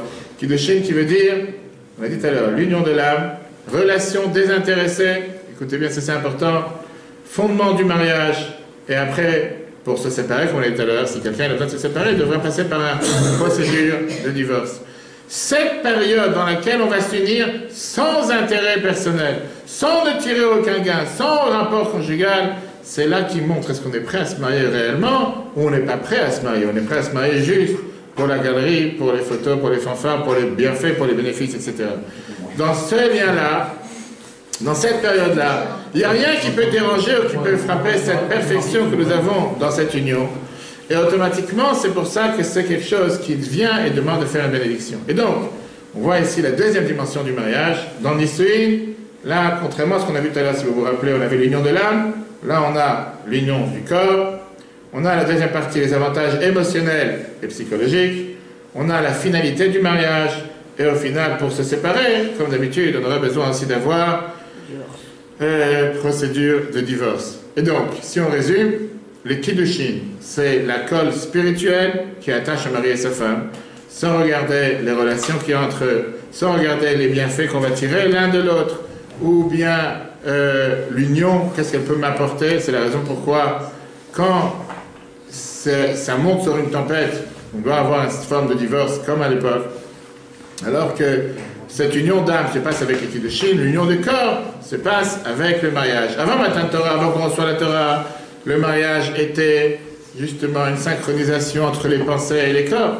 Dieu a créé de faire en sorte cette séparation des Kiddushin et Nisuin, en disant qu'il doit d'abord avoir cette union d'âme, qui peut être une union malgré qu'il y a une séparation physique, malgré qu'il y a un défaut, malgré qu'il y a une maladie, et malgré que tout ce qui peut arriver dans la vie de tous les jours peut parfois être un embuscade ou être un piège pour l'union des corps ou l'union sentimentale.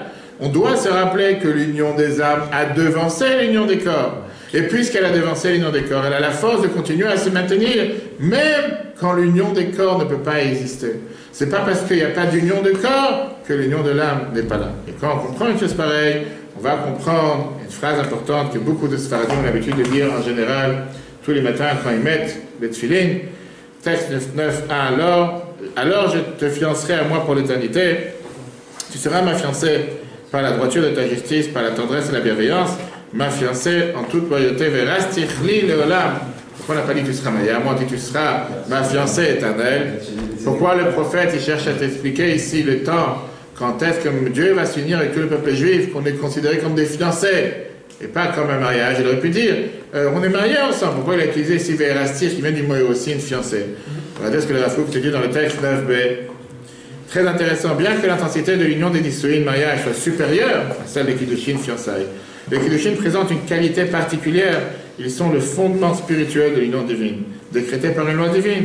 Intangible en raison de cette dimension, elle ne peut revêtir une forme matérielle. Cette loi divine est immuable, car elle ne dépend pas des relations humaines sujettes au changement. Elle n'existe qu'en vertu de sa nature, liée à la pérennité de la loi. On ne peut d'ailleurs pas la définir autrement. Ce lien spirituel procède d'une prise de conscience par le truchement d'une révélation spirituelle unique. Il n'est pas sujet au changement même et éternel. Comme il est dit, alors je te fiancerai à moi pour l'éternité. Comme on l'a dit tout à l'heure, c'est la phrase que Dieu l'a choisie. Là, vous voyez le diapo qui s'affiche, la différence entre Kiddushin et Nisouïn. Kiddushin, c'est l'union de l'âme qui est beaucoup plus fort. D'ailleurs, c'est la raison pour laquelle c'est ce qui s'appelle le mariage aujourd'hui. Relation désintéressée. Alors que dans Nisouïn, c'est l'union de corps. On a ici les avantages émotionnels et psychologiques. Dans Kiddushin, on est en train de créer les fondements du mariage. Dans Nisouïn, on est à la finalité du mariage.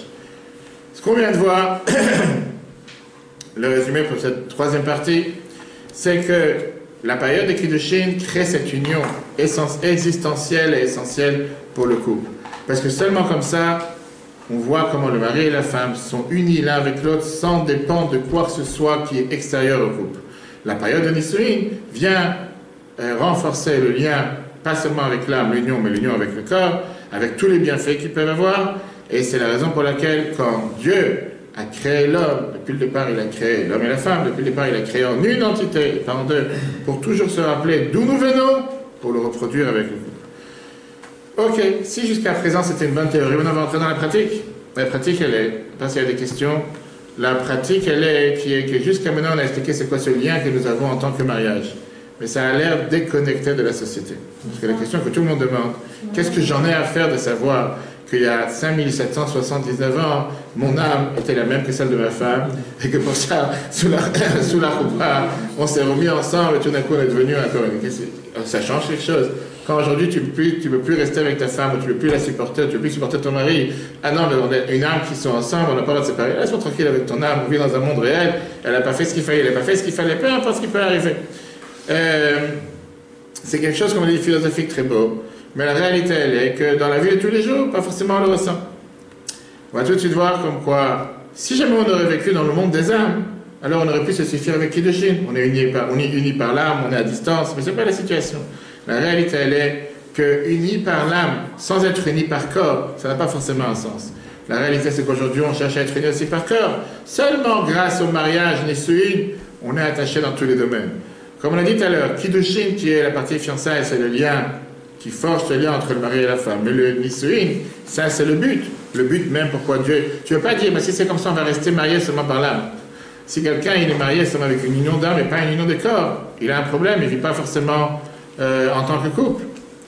Alors, en passant par l'étape Kiddushin, par l'union des âmes, on peut valoriser ce qu'il faut, on peut valoriser quelle est l'union des corps, en comprenant que notre partenaire n'est pas juste là pour remplir nos plaisirs, remplir nos désirs, mais c'est une partie intégrale de nous-mêmes, de chacun d'entre nous, jusqu'à comprendre qu'un manque de respect, manque d'amour, manque de valorisation envers mon partenaire, envers mon épouse, envers mon époux, en réalité, on est en train de se faire du mal à soi-même, on est en train de se faire du mal à son intégralité et à sa perfection. Et Torah te dit comme quoi ce lien, on va tout de suite voir, ce lien qui est entre un mari et sa femme, c'est un lien très particulier. Si, dans la vie de tous les jours, on n'est pas capable de reproduire cette union d'âme dans l'union des corps, à ce moment-là, ça veut dire qu'on est totalement égoïste et qu'on pense qu'elle soit. Si on se dit que le lien de mariage, c'est juste un partenariat, une association de deux êtres humains qui décident de vivre ensemble, à ce moment-là, où est la perfection qu'on cherche grâce à l'union des âmes? Et les gens commencent à poser la question, qu'est-ce que je gagne de tout ça? Qu'est-ce que je vais gagner de ce couple? À la place de se regarder en tant qu'une entité, qu'il n'y a pas ici quelque chose à gagner, depuis les débuts des temps, on va voir comment les philosophes et les gens de toutes sortes de la société ont pleuré sur la solitude que beaucoup de gens se trouvent, malgré qu'ils se sentent parfois mariés. Et combien de gens ont dit la fameuse phrase, on vit ensemble, mais je ne vois pas comment... On est sous le même toit, sans plus, mais c'est pas forcément qu'on est forgé dans une entité. On vit ensemble sans être vraiment ensemble. Regardez ce qu'il a écrit. C'est une colocation. Une colocation, exactement. Thomas Wolfe. Regardez ce qu'il a écrit, un écrivain américain connu, notamment pour son roman autobiographique L'Ange exilé, une histoire de la vie en sa vie. Je demeure intimement convaincu que le sentiment de solitude, loin d'être un phénomène étrange et rare, propre à moi-même et quelques autres âmes solitaires, est central chez l'être humain. En analysant certains moments, certains actes et certaines paroles de toutes sortes de gens, non seulement la douleur et l'extase des plus grands poètes, mais également l'immense mal-être d'un individu lambda, nous constatons, je le crois, qu'ils souffrent tous de la même chose. La cause profonde de leur griffe est la solitude. La solitude n'est pas un manque d'amis, parce que tu peux avoir quelqu'un qui est entouré de beaucoup d'amis. Je ne parle pas des amis sur Facebook qui ne valent absolument rien, mais je te parle d'amis réels dans la société. Il peut y avoir beaucoup de gens qui cherchent son bien, et néanmoins une personne peut se dire « je me sens totalement solitaire ». Regardez ce que Henry Longfellow a écrit, un autre poète américain. « Les navires qui passent dans la nuit et parlent entre eux en passant, seul un signal émis et une voix lointaine dans l'obscurité, ainsi sur l'océan de la vie, nous passons et parlons à un autre, seulement un regard et une voix, puis l'obscurité à nouveau et un silence. » Je veux dire, le maximum que nous pouvons espérer de n'importe quelle relation que nous avons avec un autre, c'est avoir un associé, un partenaire qui va nous comprendre, qui va avoir une empathie, qui va s'inquiéter pour nous, quelqu'un qui va être content de notre réussite, qui va pleurer quand il y a un souci, que Dieu nous en préserve. Ça, c'est le lien que nous partageons avec nos parents, nos frères et sœurs, nos amis dans la société. Combien on peut valoriser ces différents liens de la société, au final, l'autre, il se réjouit de ta joie, il pleure sur tes malheurs, si on peut dire, mais ça reste quelque chose d'étranger à toi.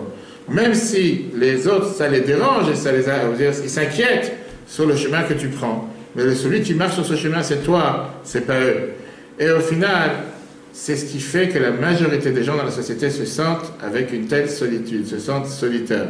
Et ça, c'est quelque chose qui ne s'est pas caché des yeux de Dieu. C'est la raison pour laquelle, juste après que Dieu a créé l'homme, la fameuse phrase qu'il a dit, le Tov et Yot à Adam Levado, c'est pas bien pour l'humain d'être tout seul. Comment je suis tout seul? J'ai 2000 amis sur Facebook ou 10 000 amis sur Facebook. J'ai 500 amis dans la société. Je fais un mariage ou quoi que ce soit, j'ai 500 personnes qui viennent sur le téléphone. Je suis pas tout seul. Comment quelqu'un peut dire je suis tout seul? Comment quelqu'un peut se sentir solitaire s'il est entouré de tellement de personnes? Regardez ce que le Rav Eliakim Dvorkes écrit, très très riche, texte 11. Tant qu'une personne n'est pas mariée, elle restera seule, même en compagnie de milliers de personnes. Car le rassemblement de milliers d'individus seuls ne console la solitude d'aucune d'entre eux. La solitude n'est rompue que lorsque l'on s'attache intrinsèquement à l'autre. Lorsqu'on y parvient, même si l'on est seul au beau milieu du désert, on n'est plus seul, puisqu'on ne fait qu'un avec sa femme ou avec son mari. Et ça, c'est la réalité. On doit accepter le remède à la solitude. Qu'on a le devoir de se dire que la solution, c'est pas nos parents. La solution n'est pas nos amis. La solution n'est pas le poisson doré qu'il y a sur le local avec qui je peux parler toute la journée sans qu'il me réponde. La solution n'est même pas faire partie d'un club communautaire, ce qui est très très courant en Amérique, que chacun veut faire partie d'un certain club. Dans le monde dans lequel on vit, que chacun se dit « je ne suis pas là pour moi, qui sera là pour moi », où les gens sont tellement avec un monde dans lequel l'égoïsme est très fort, tu peux parfois être attaché avec quelqu'un d'autre, où tu pourras avoir tout en commun, et tu pourras avoir changé la phrase à la place de dire « nous »,« je », au final, si tu n'as pas cette dimension de kiddushin de mariage, que ça tu peux ressentir seulement grâce au mariage, à ce moment-là, tu finiras et tu seras toujours solitaire, tu sentiras cette solitude. Le seul remède qu'on a à la solitude, ce n'est qu'à travers le mariage qu'une personne peut réellement s'unir avec une autre personne. Regardez l'exemple parfait du couple parfait qu'on est en train de voir sur l'image. Maintenant, il y a une fois quelqu'un qui arrive à la synagogue et qui dit « je voudrais te donner une montée à la Torah, comment tu t'appelles? Il a répondu, je m'appelle Esther Ben Moshe.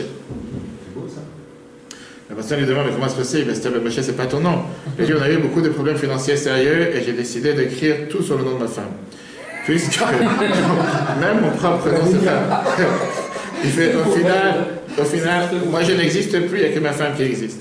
La Torah te dit que seulement à travers le mariage, tu peux avoir cette union parfaite. Alors, c'est la raison pour laquelle la Torah te dit que grâce au mariage, tu peux avoir une union sans parallèle. Comme certains te disent, je me sens seul dans mon couple. Pas seul dans mon couple. On doit forger, on doit être une seule unité, une seule personne. Et il n'y a pas mieux que ces deux Neshamot qui sont unis. Et c'est la réponse à la question qu'on a demandé au départ. Pourquoi se marier? Pourquoi vivre ensemble? Parce que, qu'on veuille ou pas, ça n'existera pas un temps que les gens arrêteront de se marier. Peu importe les différentes raisons qu'on a vues tout à l'heure, parce que dans la sous-conscience de chacun d'entre nous, on sait très bien que chacun cherche à sortir de cette solitude et trouver cette union avec une autre personne, et ça on peut l'obtenir seulement grâce au mariage. Et là on doit mettre quand même un point important. Ça ne veut pas dire que seulement grâce au mariage, c'est le médicament miraculeux qui fait qu'on n'a plus d'ego, qu'on devient totalement soumis à l'autre, qu'on s'efface totalement. Ça veut dire que cette idée de Kiddushin, cette idée de mariage, c'est la base fondamentale pour avoir un lien solide, que si on va se comporter comme il faut, et on va le traduire avec des techniques adaptées dans la vie de tous les jours, ça va nous aider pour montrer les plus grands défis de la société, les plus grands défis de la vie de chacun d'entre nous. Combien de fois on entend des gens qui te disent « je me sens seul dans mon mariage » ou bien, la fameuse phrase d'aujourd'hui, on ne communique plus. Les gens ils s'envoient des WhatsApp à longueur de journée, les gens ils s'envoient des Facebook à longueur de journée. Les gens peuvent s'envoyer 20 000 cœurs aujourd'hui avec tous les emojis qui existent. Et néanmoins, ils ne parlent pas l'un avec l'autre. Si on fait le tour de table, on n'a pas le temps aujourd'hui. Je vais vous dire combien de gens, quand tu demandes, regarde-toi dans le miroir, combien de temps tu as parlé avec ta femme aujourd'hui? Combien de temps tu as parlé avec ton mari aujourd'hui? Combien de temps tu as parlé avec ton partenaire dans la vie, qui est censé être le plus important? Dans la semaine, oui, on a tellement de travail, on a tellement d'occupation, on a tellement de ci, on a tellement de ça, on n'a pas le... Et ça, c'est la personne la plus importante, ça, c'est ta personne, ça, c'est la personne que tu devrais considérer. Paradoxalement, on peut bénéficier du mariage seulement celui qui s'approche au mariage pour ne tirer aucun bénéfice. Vous vous rappelez les questions qu'on a vues tout à l'heure, les 20 premiers points? Sur les 20 premiers points qu'on a vu tout à l'heure, il n'y avait pas un de bon. Après, on va le revoir si vous voulez. Si quelqu'un il est arrivé au mariage d'un endroit égocentrique, en voulant regarder qu'est-ce qu'il va gagner de cette union, il restera toujours solitaire. Il restera toujours avec cette solitude, il restera toujours avec cette quête de vouloir chercher, trouver ce qu'il a cherché chez l'autre, et qu'au final, il s'est trompé de route, comment dire, il a pris les mauvaises autoroutes. C'était pas ça qu'il fallait chercher en voulant se marier. Parce qu'on revient à ce qu'on a dit, à résumer ce qu'on a dit tout à l'heure, que l'union par les Kiddushin, c'est une union qui est faite pour la Neshama, par l'âme, seulement par les Nisuin, par l'union des corps. On peut vraiment s'unir, pas seulement dans l'âme, mais dans les sentiments, dans le corps. Mais on doit savoir que cette solitude dans laquelle la majorité des gens se trouvent peut être enlevée seulement grâce au mariage. Alors, c'est pas seulement théorique ce qu'on vient de voir, au contraire, on va voir dans le fait que parfois, comment tu peux avoir une tension dans un couple, réellement? La tension que tu peux avoir dans le couple, c'est seulement quand chacun y tire la corde vers un autre côté. Quand deux personnes tirent la corde vers le même côté, il ne peut pas avoir de tension, en tant que bonus. Quand deux personnes tirent la corde du même côté, on a beaucoup plus de force pour pousser un poids lourd et que si chacun il aurait poussé ce poids lourd de son côté. Peu importe quelles sont les causes, peu importe qu'est-ce qui peut se passer, toute interaction entre le couple devient beaucoup plus agréable quand on sent et quand on ressent réellement que les actions et les mots du deuxième ne sont pas ici faits par intérêt personnel ou par un besoin personnel, mais au contraire, quand on comprend d'où on est venu et qu'est-ce qu'on cherche à reproduire. Et c'est comme j'ai dit tout à l'heure, le premier point qu'on doit chacun se dire, c'est de reconnaître l'importance fondamentale, centrale qu'il y a dans ce lien de mariage. On doit savoir qu'on a besoin d'être marié, que ça c'est la manière, le lien le plus important qu'il peut avoir dans la vie de chacun d'entre nous. Il y a un vide à l'intérieur de chacun d'entre nous, il y a cette solitude qui est à l'intérieur de la vie de chacun d'entre nous. Regardez ce que la Gemara te dit.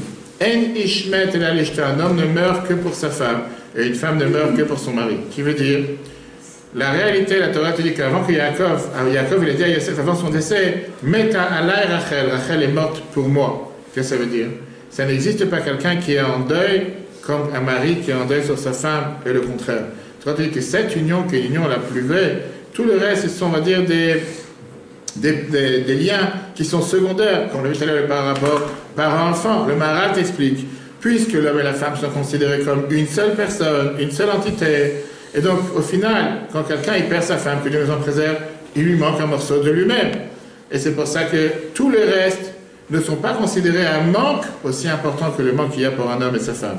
Parce qu'un homme sans femme, c'est un demi-homme, et une femme sans homme, c'est une demi-femme. Et c'est pour ça que la Torah te dit que quand tu as un autre proche de famille qui part de ce monde, bien sûr que c'est un énorme vide, un énorme manque. Et la Torah te dit qu'il faut être en deuil sur les proches, etc.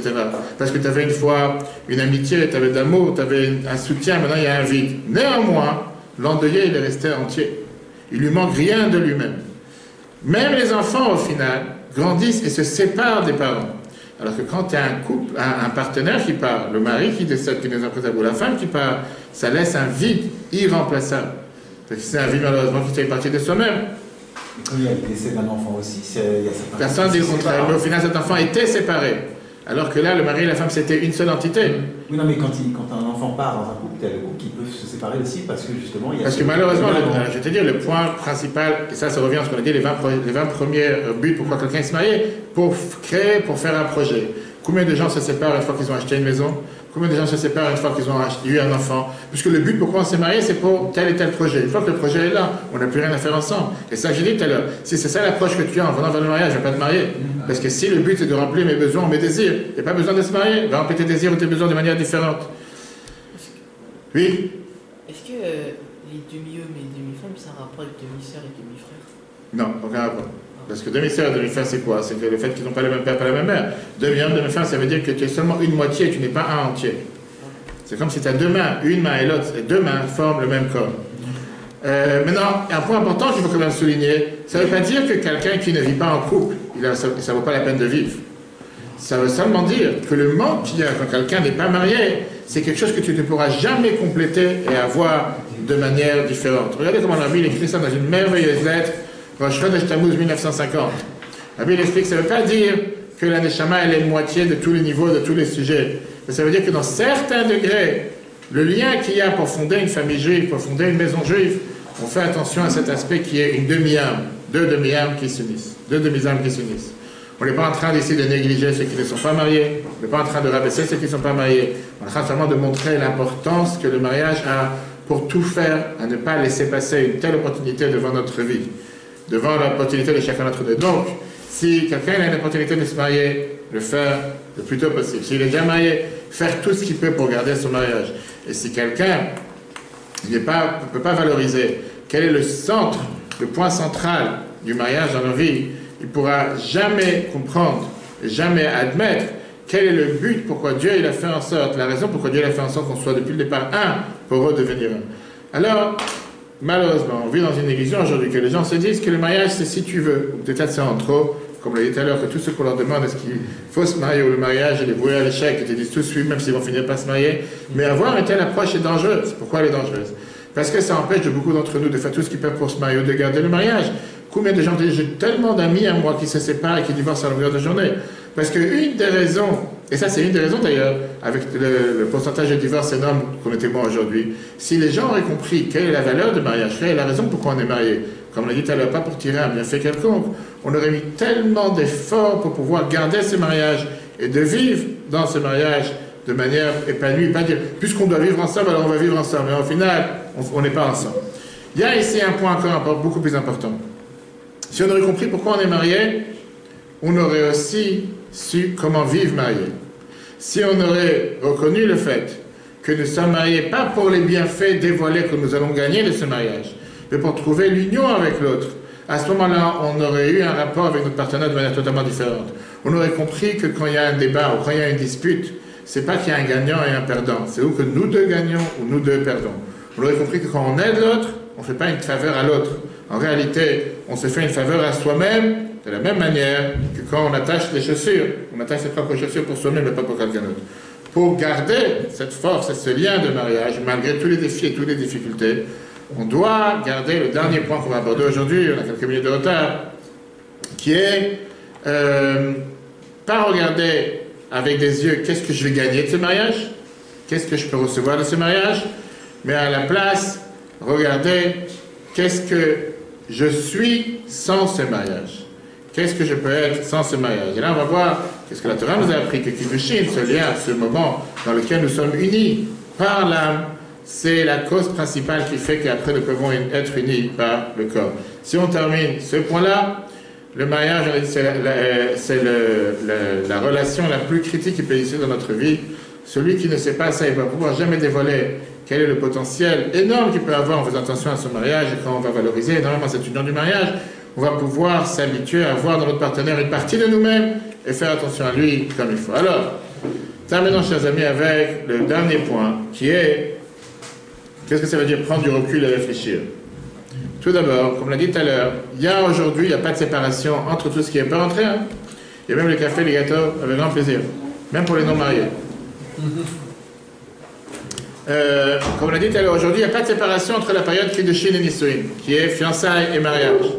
Parce qu'aujourd'hui, tout se fait sous la choupa. Mais néanmoins, on va voir qu'on a l'habitude et on revoit et on revit entre nous. Nous vivons tous ensemble. Nous vivons tous ensemble tous les jours, toutes les semaines, chaque mois, cette période de blanc avant cette période de rapprochement. Chaque mois.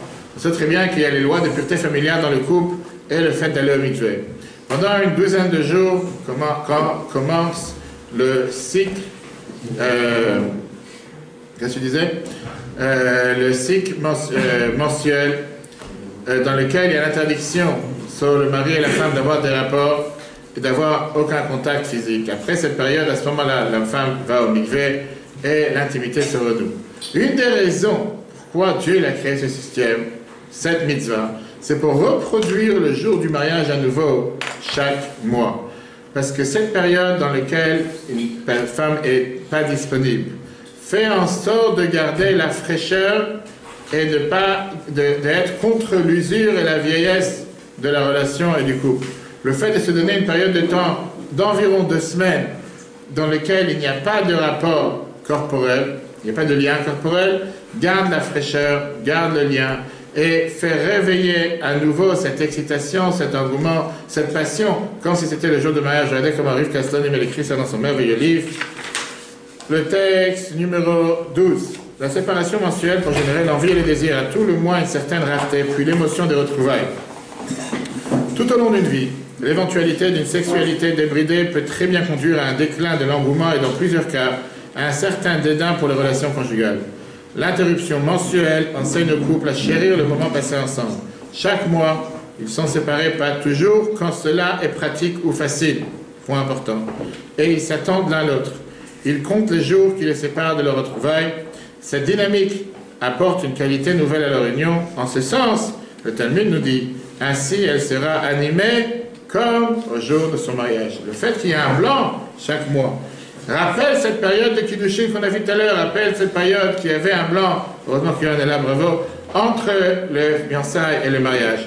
On recrée ce lien qu'il y a dans le mariage, le fait qu'il y a un blanc, il n'y a pas d'intimité corporelle, on peut se focaliser sur l'union spirituelle entre nous deux. Quand une femme va au mikvé, à ce moment-là, le lien intime se renoue entre le couple, pas seulement pour se rappeler quand c'était le premier jour du mariage, mais c'est surtout se rappeler la raison d'être et la raison même pourquoi nous sommes ensemble. Cette intimité n'est pas un but en soi, n'est pas, comme on l'a dit tout à l'heure, un objet ou quelque chose qui, sans ça, on n'a pas de raison de se lier, mais ça donne la possibilité et le moyen au couple de pouvoir s'unir de manière différente, communiquer de manière différente, être unis de manière différente. C'est pour ça que la Gemara compare l'union entre un mari et sa femme après le mikvé comme le jour du mariage. De la même manière que le jour du mariage, ça vient après la période de séparation corporelle, qui était à l'époque les fiançailles. Pareil, aujourd'hui, ce rapprochement qui vient après le mikvé, vient après cette période de indisponibilité qui était à l'époque connue sous Kiddushin. Et donc, le mikvé tout court, la mitzvah de pureté familiale, n'est pas seulement pour quelqu'un qui s'en est lassé de son mariage, de son couple ou qu'il est fatigué. Et même pas pour celui qui veut empêcher une telle situation. Parce que même un couple où l'amour est passionnant, l'amour est riche et l'amour est vivante, il va gagner énormément de pouvoir respecter les lois de pureté familiale. Et on a la chance aujourd'hui, pas se voiler la face, d'avoir des mikvés modernes, quand on sait que nos grands-mères, ou quand les parents, à peine 50 ans, il y a 40 ans, allaient dans des mikvot qui étaient sales, froids, congelés, la neige, des personnes qui risquaient leur vie, que ce soit en Sibérie ou en Russie ou dans les autres pays du monde, où il n'y avait ni propreté, il n'y avait ni intimité, c'était tellement notre... Et néanmoins, on voit combien de femmes elles ont tout fait pour se battre, pour pouvoir aller au mikvé. Aujourd'hui, que c'est des vrais spas, dont le mikvé spa, la Seine-et-Marne, que tout le monde connaît, mais dans les 4 coins du monde, on peut trouver des mikvahs merveilleux qui sont vraiment quelque chose de très très beau. Cette dynamique qui existe entre fiançailles et mariage ne doit pas être limitée seulement au jour que l'intimité est interdite du point de vue halachique. Idéalement parlant, ça devrait être quelque chose qui est la vie de chacun d'entre nous. Chacun d'entre nous a le devoir de réfléchir, de se dire pourquoi je me suis mis dans ce mariage, pourquoi je vis dans ce mariage. Dans notre vie, malheureusement, parfois il y a des malheurs. Grâce à Dieu, plein de fois, il y a des choses importantes. Ça ne devrait pas être, et ça c'est important, que quand ta femme ou ton mari a un problème de santé, tu commences à sentir comment elle est proche de toi, comment tu es proche d'elle. Ça ne devrait pas être que quand il y a un souci, que Dieu nous en préserve, ou un attentat, que Dieu nous en préserve, ou un acte terroriste, que Dieu nous en préserve. Tout d'un coup, tu te demandes qu'est-ce qu'elle me manque, qu'est-ce que j'aurais pas voulu que telle situation arrive. Combien de fois, c'est seulement quand il y a un événement tragique ou quand il y a un malheur, tout d'un coup, la personne commence à valoriser ce qui est vraiment cher. Elle se dit, j'aurais jamais dû la laisser partir, j'aurais jamais dû la laisser faire, j'aurais jamais dû lui crier comme ça, j'aurais jamais dû agir de cette manière. Pourquoi ça doit être d'une telle manière? Pourquoi ça doit agir d'une telle façon? Tu ne dois pas arriver à une situation où ta femme est dans un accident de voiture pour la valoriser comme il faut. Tu ne dois pas avoir à attendre des résultats d'une biopsie ou bien d'un examen médical pour prendre une décision comment investir dans ton couple. On peut vivre convenablement et heureusement dans son couple, en bon terme, en se disant que c'est la raison pourquoi nous sommes ensemble. Pas parce qu'il y a un malheur, tout d'un coup se dire ça valait la peine comment on appelle ça, de la valoriser avant que ce problème arrive. Regardons ce que l'Agmara nous dit. Ainsi elle sera aimée comme au jour de son mariage. Alors il y a des moments de tension. Ça c'est l'apport de la dimension des Kiddushin qu'on vient de voir. Et on passe au dernier point qui est la thérapie. Mais avant c'est un dernier exercice d'aujourd'hui. Projetez-vous l'un des scénarios suivants. On attend la réponse. Les hommes, vous rentrez à la maison après une longue journée de travail, vous dînez, vous vous installez devant votre ordinateur afin de boucler un dossier d'une importante capitale. Pendant que votre femme regarde la télévision, elle vous demande de mettre le petit au lit. Qu'est-ce que tu fais? Répondez pas tous ensemble. Les femmes, votre mari est très doué pour les grands discours et pour décrocher des contrats juteux, mais il est nul pour assurer le suivi et s'occuper des détails. Ainsi, afin que vous l'aidiez à pallier ce manque, il vous implique de plus en plus dans ses affaires. Mais quand votre enfant est renvoyé de l'école pour avoir séché les cours, votre cher mari vous reproche de ne pas être assez disponible et impliqué dans l'éducation de vos enfants. Spontanément, quelle serait votre réaction? Je vous dis ce que je pense, on peut parler encore une heure. Maintenant, je vous laisse penser un instant. Imaginez-vous que juste avant cette scène, vous ayez un temps de kiddushin, un moment d'intimité qui va au-delà du contact physique. Comment réagirez-vous? Suite à tout ce qu'on a vu aujourd'hui, est-ce qu'on est ensemble pour être ensemble? Ou est-ce qu'on est ensemble tout le temps, qu'il n'y a pas un pépin, il n'y a pas quelque chose qui ne va pas? Mais le moment où il y a quelque chose qui n'est pas comme on a prévu, tout d'un coup on a oublié qu'on est ensemble, on a oublié qu'on est fait pour vivre ensemble, on a oublié qu'on est demi-âme. Et tout d'un coup, comment tout se passe, comme on l'a dit tout à l'heure. Je dis, vas-y, dis à voix haute, c'est quoi la réponse à la première? Non, j'ai dit, moi, tu aurais répondu, je vais y aller, mais pas tout de suite. Je vais y aller, mais pas tout de suite. Ça, c'est le premier, d'accord? Qui d'autre? Ah, mais c'est ce que j'aurais répondu. Vas-y. Moi, j'aurais dit, tu fais pas grand chose d'important alors que moi je travaille. Bravo. On voit qu'il est marié. Tu fais pas quelque chose d'important alors que moi je travaille. Et il a raison. Hein? Oui, mais il a Attends, j'allais dire, on voit que tu vis dans une famille normale. On va pas te demander c'est qui tes parents. Mais la réalité, c'est ce qui se passe dans la majorité des gens. Tu ne vas pas dire tout d'un coup, ah ma chère, mon amour, tout de suite je saute, je bouge, je m'en fous. La majorité des gens me disent, laisse-moi tranquille avec tes bêtises, j'ai pas le temps, je suis fatigué, je suis en train de faire quelque chose d'important. Et les gens me commencent. La réalité, je dis, alors tout ce qu'on vient de voir, est-ce qu'on ne doit pas réfléchir de manière différente? Comme on a dit tout à l'heure, si tu as ce moment de kiddushin dans lequel tu te dis, on ne peut pas être séparés, on ne peut pas être différent, pourquoi tu d'un coup tu aurais quelque chose de plus important? Voilà, donc qu'est-ce qu'on vient de voir? Que la vie de couple, la vie familiale, donne la possibilité au couple de pouvoir se raviver chaque mois. Comme le jour du mariage arrive après une période de kiddushin, on n'a pas eu de rapport d'intimité entre nous. Pareil, le fait de pouvoir avoir ce blanc, ce vide corporel, nous donne la possibilité de créer un lien beaucoup plus profond, qui n'est pas corporel, mais qui est... Spirituel. Quoi d'autre? Spirituel. Oh, tu quoi d'autre? Si c'est pas corporel, c'est quoi? Un lien qui dépend des âmes, on a vu jusqu'à présent. C'est un lien qu'on ne peut pas séparer et qu'on ne peut pas différencier. Ok. Chers amis, on va terminer avec le dernier point. Et le dernier point, c'est que, en réalité, tout ce qu'on a dit tout à l'heure, beaucoup de gens font la plus grande erreur de donner beaucoup plus d'importance aux liens qu'ils ont avec leurs enfants qu'aux liens qu'ils ont avec leurs partenaires. Et que quelqu'un ici me dise non. Que quelqu'un dise ici que c'est pas vrai. Pas qu'il va recevoir une claque parce qu'on est en direct, mais la réalité, elle est, qu'on veuille ou pas, c'est malheureusement ce qui se passe avec la majorité des couples. Beaucoup de gens valorisent, devancent le lien qu'ils ont avec leurs enfants face au lien qu'ils ont avec leur partenaire, leur mari ou leur femme. Ou bien parce qu'un des deux est tellement donné pour ses enfants, jusqu'à ce qu'il n'a pas de temps pour développer le lien avec le couple, pour discuter, pour se promener, pour sortir ensemble, faire des choses qui sont juste l'un envers l'autre. Et en règle générale, ça ne vient pas d'un manque de respect forcément du mari envers la femme ou de la femme envers le mari.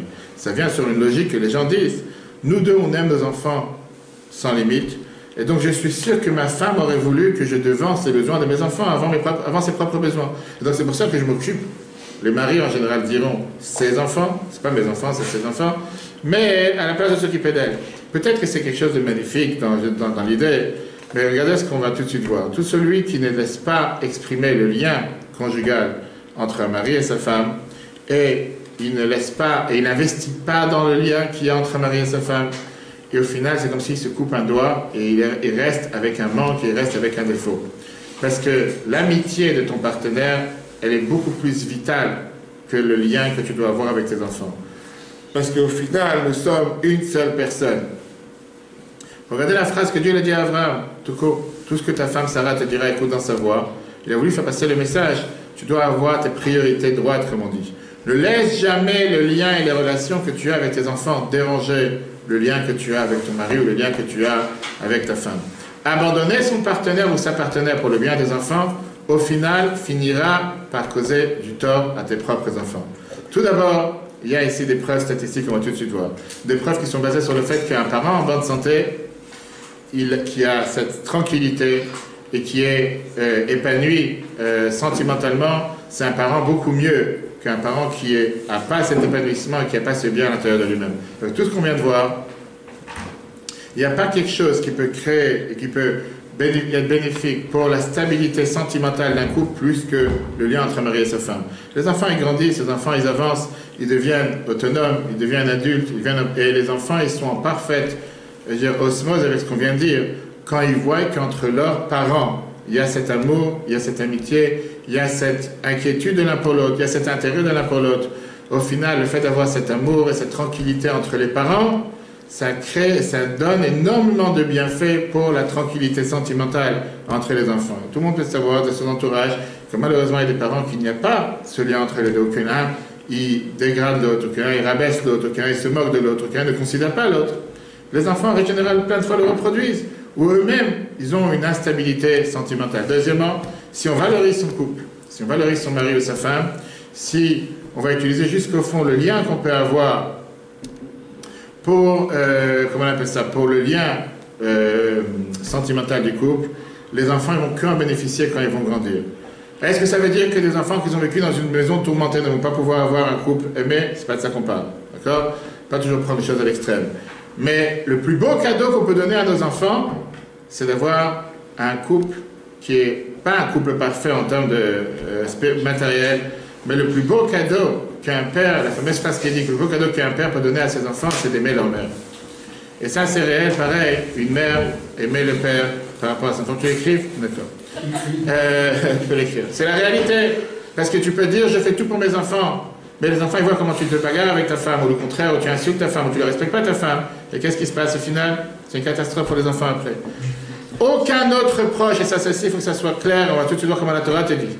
Aucun autre proche sur la planète passe avant ta femme ou avant ton mari. Même pas tes parents. La Torah te l'interdit.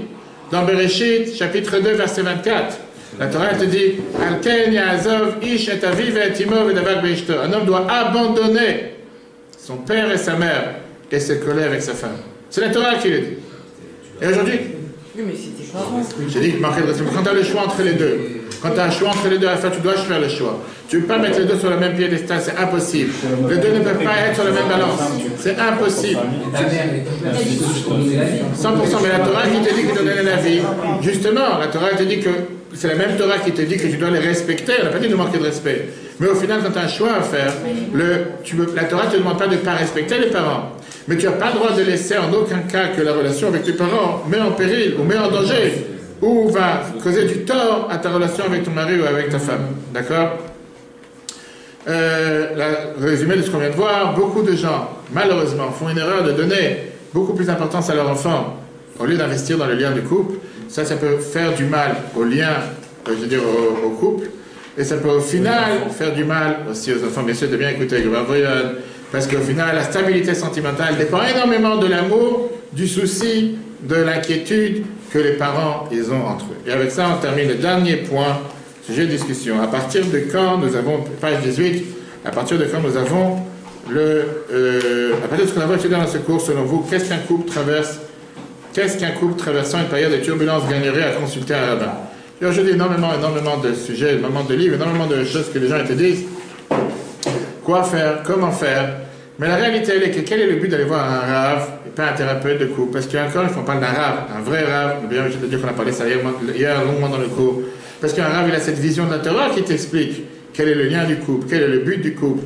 Et c'est pour ça que c'est pas juste un rave qui va venir te raconter des histoires que telle ou telle personne dans le monde a parlé sur le bienfait, les hommes de Mars, Vénus et toutes les autres histoires qu'ils peuvent raconter à la longueur de journée. Mais la Torah va faire plus que la Torah, elle pense. Quelle est l'importance comme la Torah, elle a son mot à dire dans n'importe quelle chose. Le fait d'avoir la vision de la Torah, le fait d'avoir la vision que la Torah elle attend pour chacun d'entre nous, le fait de s'assurer que les mariages peuvent réussir. La Torah nous enseigne comme quoi, quand on dit qu'un mariage, c'est ce qu'on appelle mekudashim, qui sont sanctifiés. C'est pas si tu veux, c'est une obligation. Malheureusement, les divorces, c'est un malheur.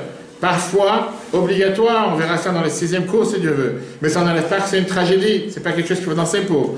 Pareil, quand un mariage, on est mariés ensemble.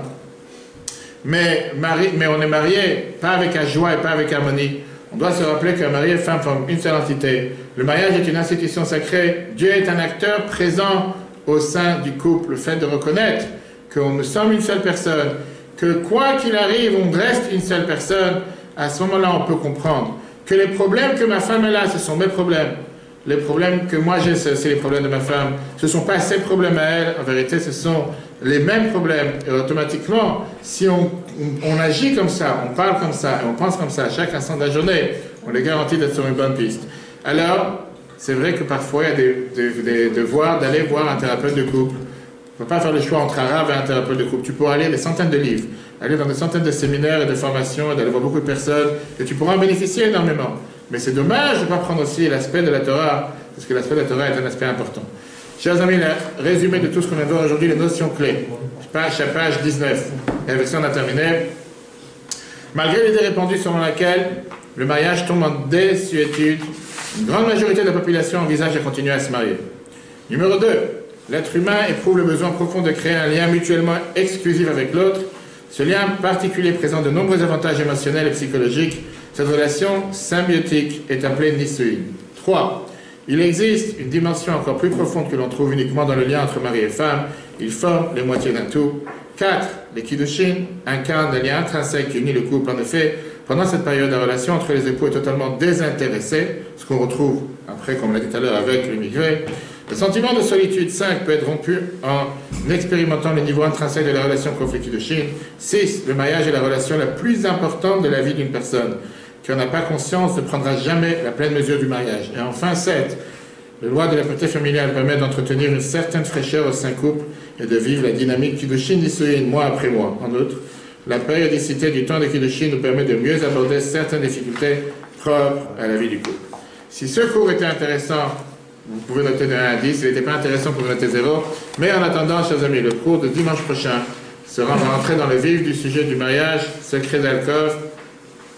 Cela peut vous être surprendre, le judaïsme considère l'intimité conjugale comme révélant du sacré. En s'inspirant de la sagesse de la Kabbale, ce cours expose plusieurs éléments susceptibles d'apporter une nouvelle dimension à l'intimité conjugale et de la bonifier. Le cours sera un replay sur l'application eTorah, E-T-O-R-A-H. S'il y a des questions, n'hésitez pas. Sinon, bravo à tous ceux qui sont présents aujourd'hui. Je demande seulement de laisser les livres présents au cas où vous n'êtes pas là la semaine prochaine, que tous ceux qui sont là pourraient les avoir. Si Dieu veut, à la fin de la série, à la fin des 6 cours, vous pourrez l'acquérir et le prendre pour vous. Que Dieu vous bénisse. S'il y a des questions, n'hésitez pas. Le couple live et surtout qu'on puisse toujours bénéficier énormément de pouvoir approfondir dans ce qui est le plus important pour nous, qui est notre couple. Et grâce à ça, tout notre entourage sera beaucoup mieux. Les enfants seront beaucoup mieux, la relation avec les parents sera beaucoup mieux. Et qu'on puisse être bénis avec toutes les bénédictions, ce nouveau mois de Iyar, Ani Hashem Refer, que Dieu envoie la guérison à tous ceux qui ont besoin, et surtout la sécurité pour nos frères et sœurs en Israël, une fois pour toutes. Amen. Est-ce qu'il y a des questions?